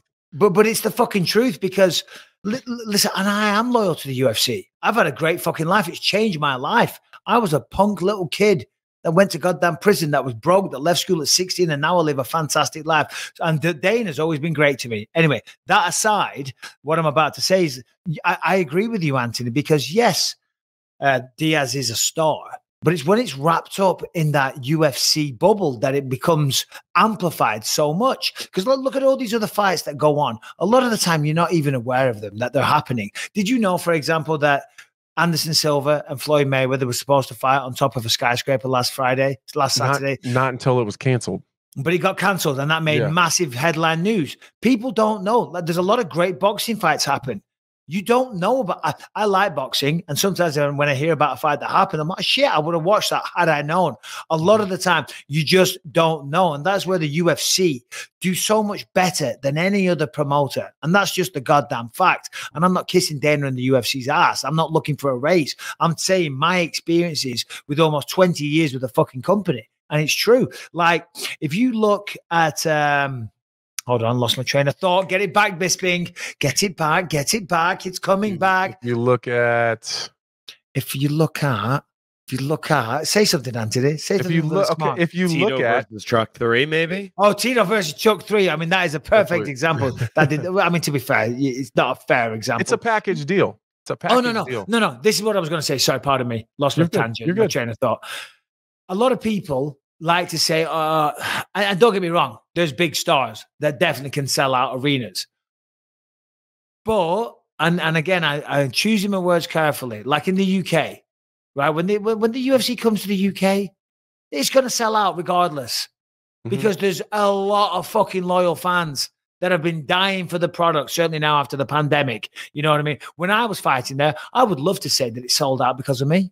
Do you know what I mean? But the reality is, whether or not I was on the card, it would have fucking sold out. Do you know what I mean? Because there's other people that can step into that frame, can step into that main event status, can step into being the man that's put in the prime spotlight of the media, and then you become the star. Now, of course, you got to be able to fight, you got to be able to talk, you got to have the package, you got to have all those things. And if you got those things and you combine that with the UFC's greatness and the power that it has and the support for the brand that is worldwide, guess what? You're a star and they're selling out fucking arenas. You know what I mean? And for Nate Diaz wanting to go outside the UFC and test open waters, I understand, but I'm like, I don't know if you've got too many options outside of that. Right. And I, to finish it, I just think that the Nate Diaz phenomenon is a package deal with the UFC. I just think that one's not going to be as successful without the other. Like Nate Diaz is not going to. Well, I think the UFC will be okay. Well, that I guess that's what I was meaning. Like one of those guys is going to be successful without the other one, and it's not Nate Diaz. Like, is he going to have a couple big fights for sure? Like 100%, absolutely have a couple big fights. But then I think he fades away, and I don't necessarily want that to happen. Like I think that he gets used and abused outside of the UFC, and he gets bad matchups for really big checks, and maybe he sails off. Maybe that's what he wants. Maybe he wants 2 or 3 big checks and wants to roll out. I don't know. I just feel like there's more money to be made if that's what it's about. I think there's more money to be made in the UFC. Yeah. And we're probably both going to get a lot of negative comments on that one, but the reality is, well, it's fucking true. I don't care. I don't care what they think about it. It's the truth. I don't. That's why I say it. Do you know what I mean? It's fucking true. I've been around this sport long enough. So you've been around it a very, very long time as well. It's like you see stuff, you learn about the business. You know what I mean? Yes, we all want more money. You know what I mean? Of course we fucking do. That's natural. Do you know what I mean? All right, let's take a quick second to talk about Zippix, our newest sponsor, Zippix Toothpicks. Zippix Toothpicks are nicotine-infused toothpicks to help you kick your nasty smoking and vaping habits, which is something that you should be trying to do. Let's be honest. We all know the science. We all know they're not good for you. The cancer sticks are going to kill you. Get rid of them. Zippix has supported over 100,000 people trying to kick their bad habit with their sublingual absorption. This process gets you your nicotine buzz quicker, safer, and cheaper than cigarettes and vaping, and nothing obviously goes into your lungs. It takes 2 weeks for your lungs to begin to recover after you quit smoking. So go and get your Zippix today. Zippix comes in 6 awesome flavors: cinnamon, peppermint, watermelon, whiskey, sweetwood, spice island, clove. Also comes in a B12 and caffeine blend that really juices the creative process. You can use Zippix anywhere you are not allowed to vape or smoke, like on an airplane maybe. No smell, no smoke, no hiding cigarette butts. Yeah, no grossness. Cost less than cigarettes, dips, and vape. Try this out. You're trying to quit? Good for you. You need a little help? You got to go to zippixtoothpicks.com. Zippix is Zippix. Zippixtoothpicks.com. Then use the promo code BELIEVE10 to get 10% off your order today. Anyway, Harrington, Brian, questions. What do we have? If you have any, by the way, send them into bympod@gmail.com for me, for Anthony, for Brian and Harrington, I guess, as well. But do we have any? And Harrington, what have you got to say? What I have to say is, if you are enjoying this show on iTunes, Spotify, wherever you find podcasts, make sure you're subscribed on whatever platform that is, and leave a 5-star rating, positive review. It really helps out the show. If you're watching on YouTube, make sure that you are subscribed to the channel and you hit that notification bell so you find out whenever a new video drops. And if you want to catch over 300 episodes you can't find anywhere else, ad-free and uncensored, head to gasdigitalnetwork.com. Use the promo code BYM. Get yourself a 7-day free trial. All right, so we got a question here from Mr. Nolan G. Hey, BYM, this is Nolan down in Miami. And I knew it. Since Lionheart has always been talking so much about this Busch Light stuff, started to get in my head where I kind of craved it. I was like, I gotta see what this Busch Light is all about. So I present to you guys. That's what I'm talking about. The limited edition Busch Light that apparently is only available for a limited time. So Lionheart, get you some while you can. Do a quick little taste. Little taste test. Oh, I got some. You ain't gonna worry about me.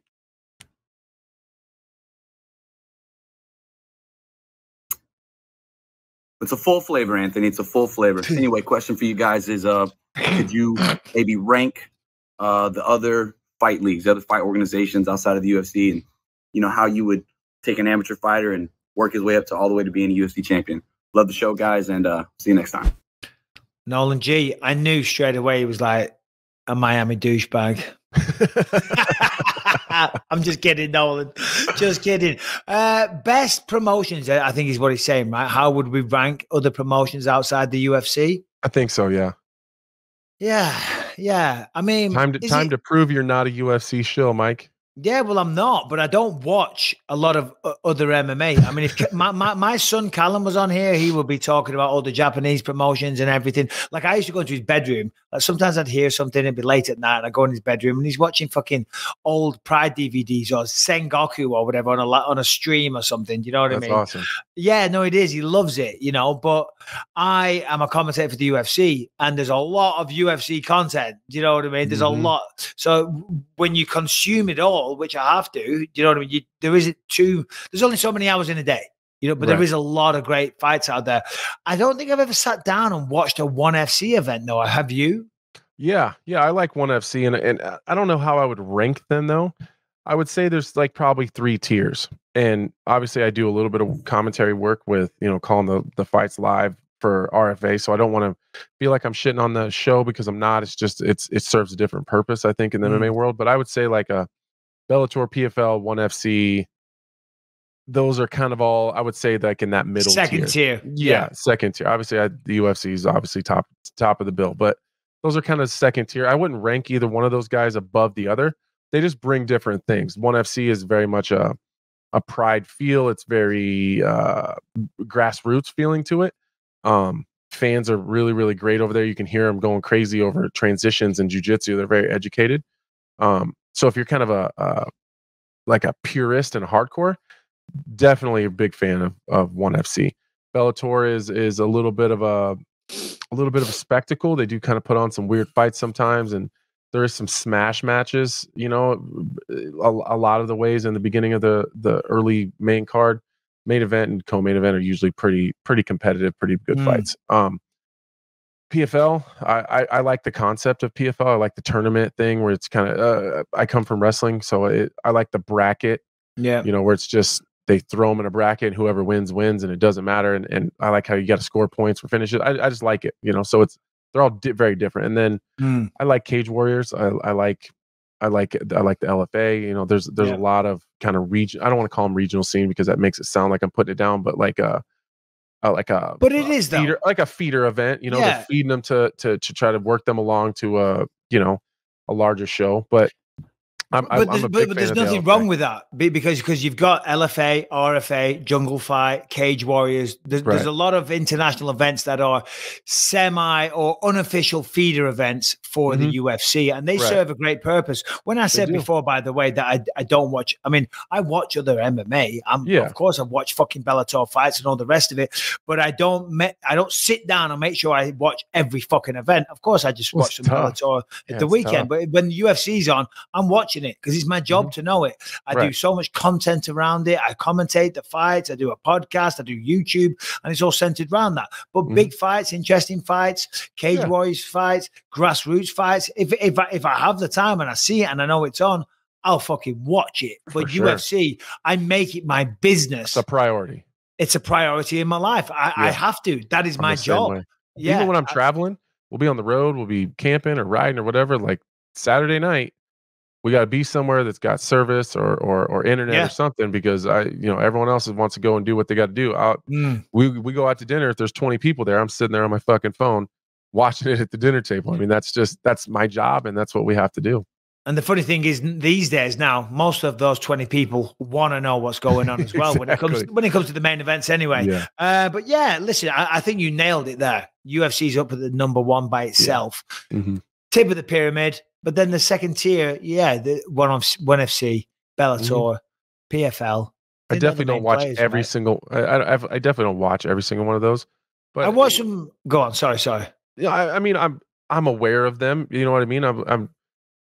They're there, and I watch a lot of them. But if I miss it, it's not that huge. Yeah. I watched some PFL a couple of weeks ago, and I enjoyed it. And I liked seeing, because Kenny Florian's an old friend of mine, worked with him for a long time. He's doing a great job. He does a fucking great job. It's awesome to see Kenny calling the fights again. And I was so happy for him because he's just a great human being, knows a lot about the sport. So to see him on, as I say, I don't see it very often. And I was like, oh shit, Kenny, let's take a watch. And he was on there with Randy Couture and the other guys, Ryan O'Neal. They do a great job. So Randy Couture does a pretty good job.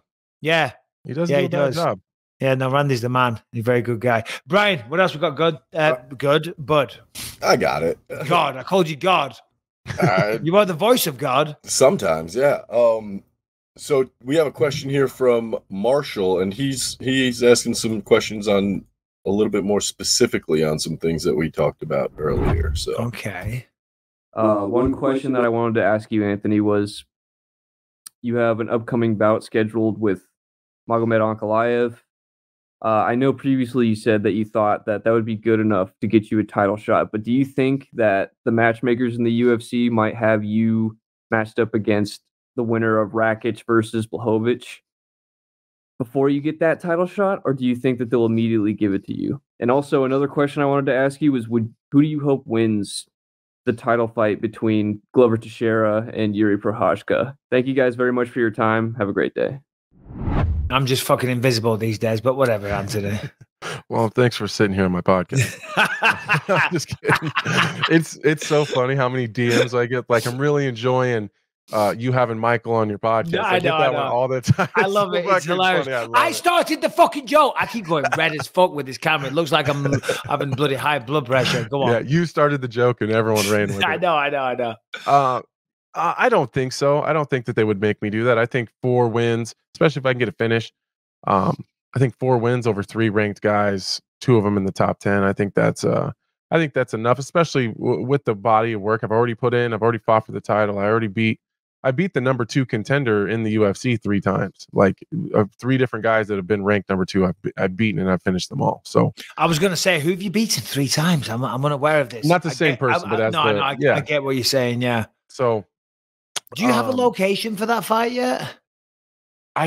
Unofficially, I think it is Dallas. They kind of bounced around a little bit with some different places, but I think I got word over the weekend that it is going to be Dallas. So I know, too bad it wasn't New York. Yes, BYM is going to have to travel to Dallas. Well, we got to go, boys. We got to go. Gotcha. And what else was the other question? There was a second part to it. Was who wins? Who do you want? Oh to yeah, win this yeah. fight? Oh, I want Glover. For two reasons. I want the rematch. I want to get that one back. That one, I like Glover. I'd like to go and make some money with him. I know that sounds crazy, but it's the truth. I'd like to see him get a win, get another big check, get some more pay-per-view points.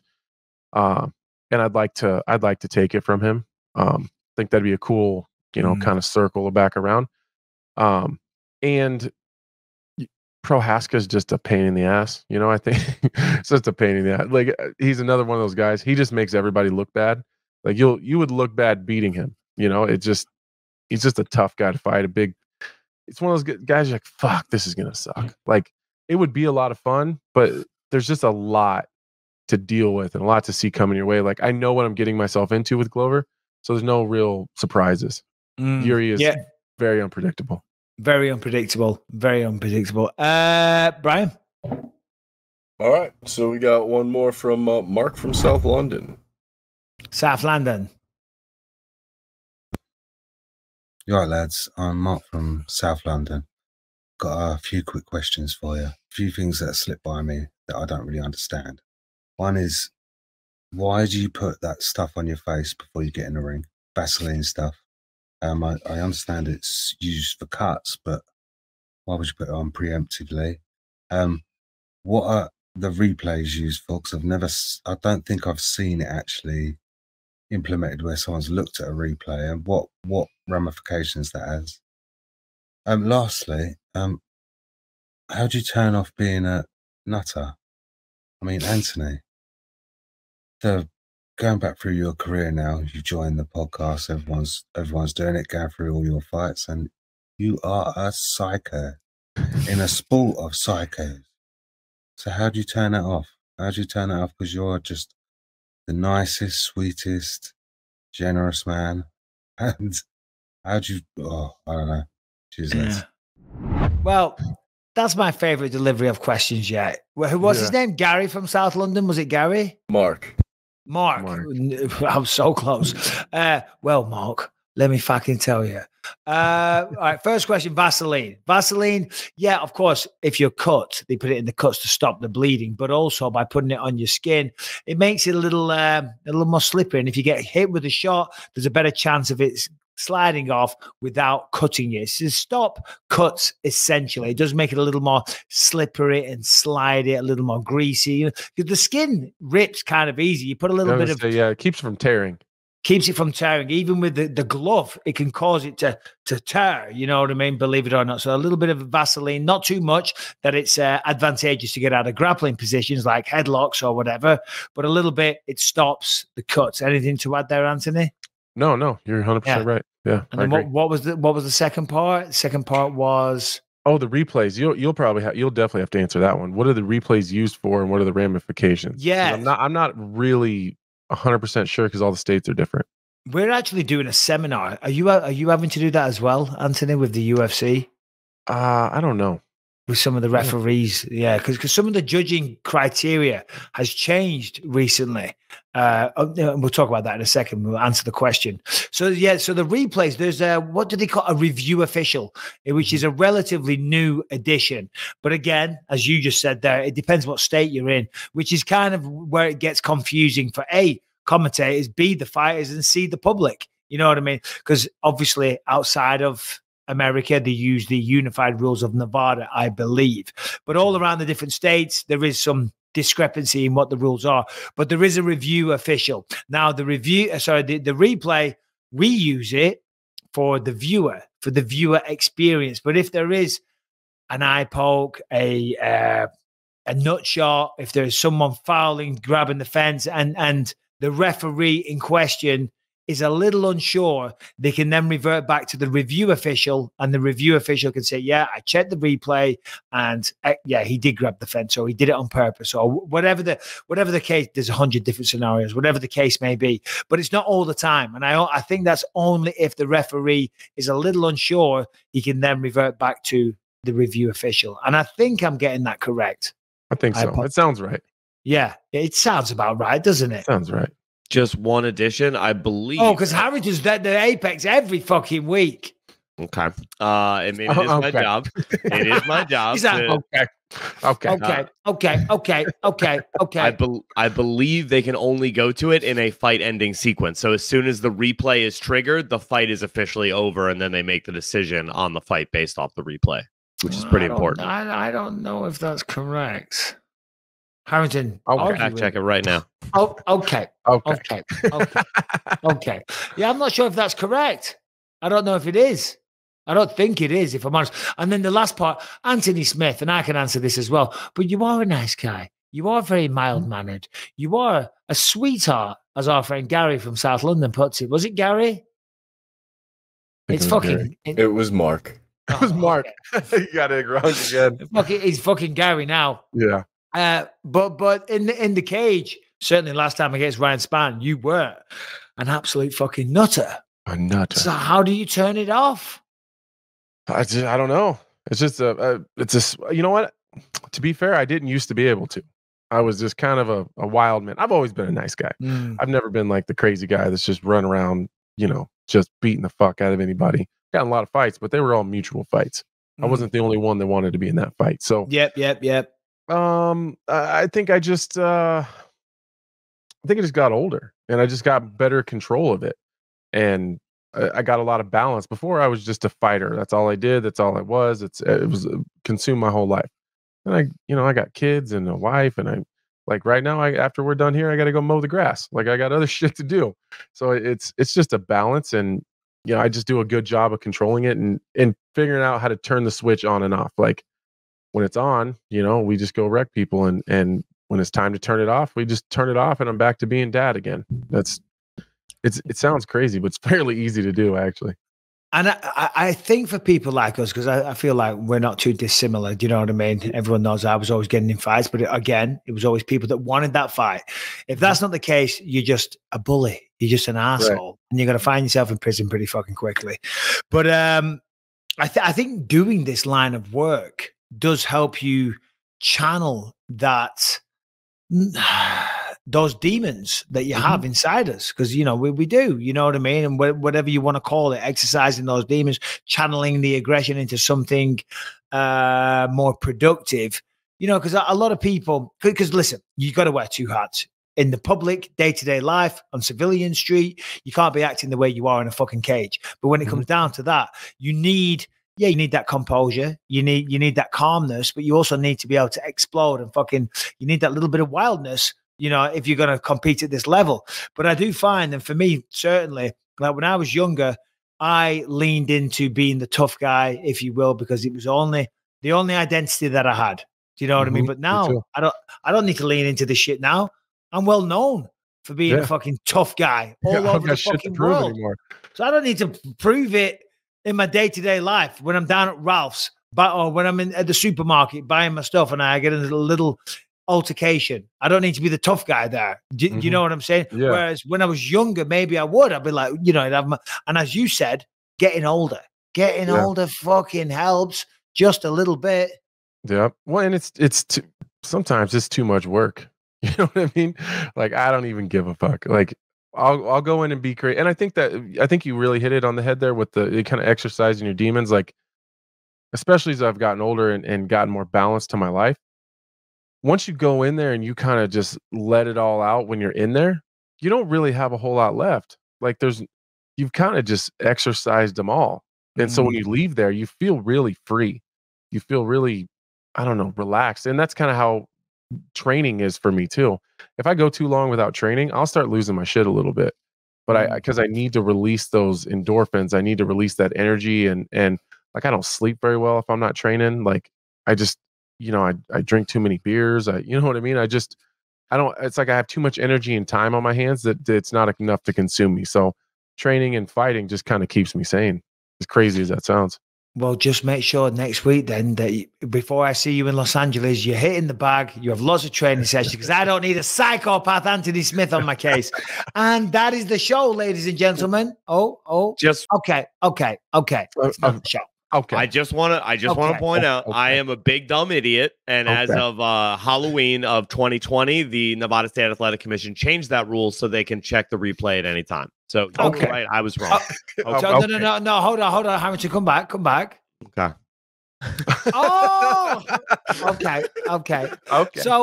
So what are the words you're looking for? Because you agreed that you are incorrect. You were wrong. That the attitude from this one, I tell you. Right. Had you not have done that, this podcast could have finished with you potentially making a fool. I'm a Hall of Famer, bro. Have a bit of respect. What are the words that you're looking for? It starts with S, ends in Y. I may accept it, I may not. But what are you? What are you? What is You're the right. emotion? I'm silly. I'm very silly. Do you see the nonsense I have to deal with on a regular basis? Okay. This is why I'm so high strung these days. He was I used to be really fucking chill. arrogant too. The best part, he said, okay. The best part, I swear to God, when I Googled it, it's a video of you and Brendan Fitzgerald explaining the new rules. So I could not have been more wrong on this one. I am sorry. I kind of know. Well, it's okay. Your groveling apology is not accepted. And that's it. That's the show, guys. Anthony, great to have you back, buddy. And I'm sure that will be echoed in the comment section of this podcast. We appreciate you. Anything to say? Sign off on Anthony? No, man. I appreciate you guys for giving me a little bit of time. I appreciate all the believers and listeners and followers and Instagram messages and everything I've gotten.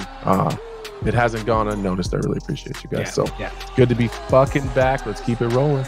Good to have you back.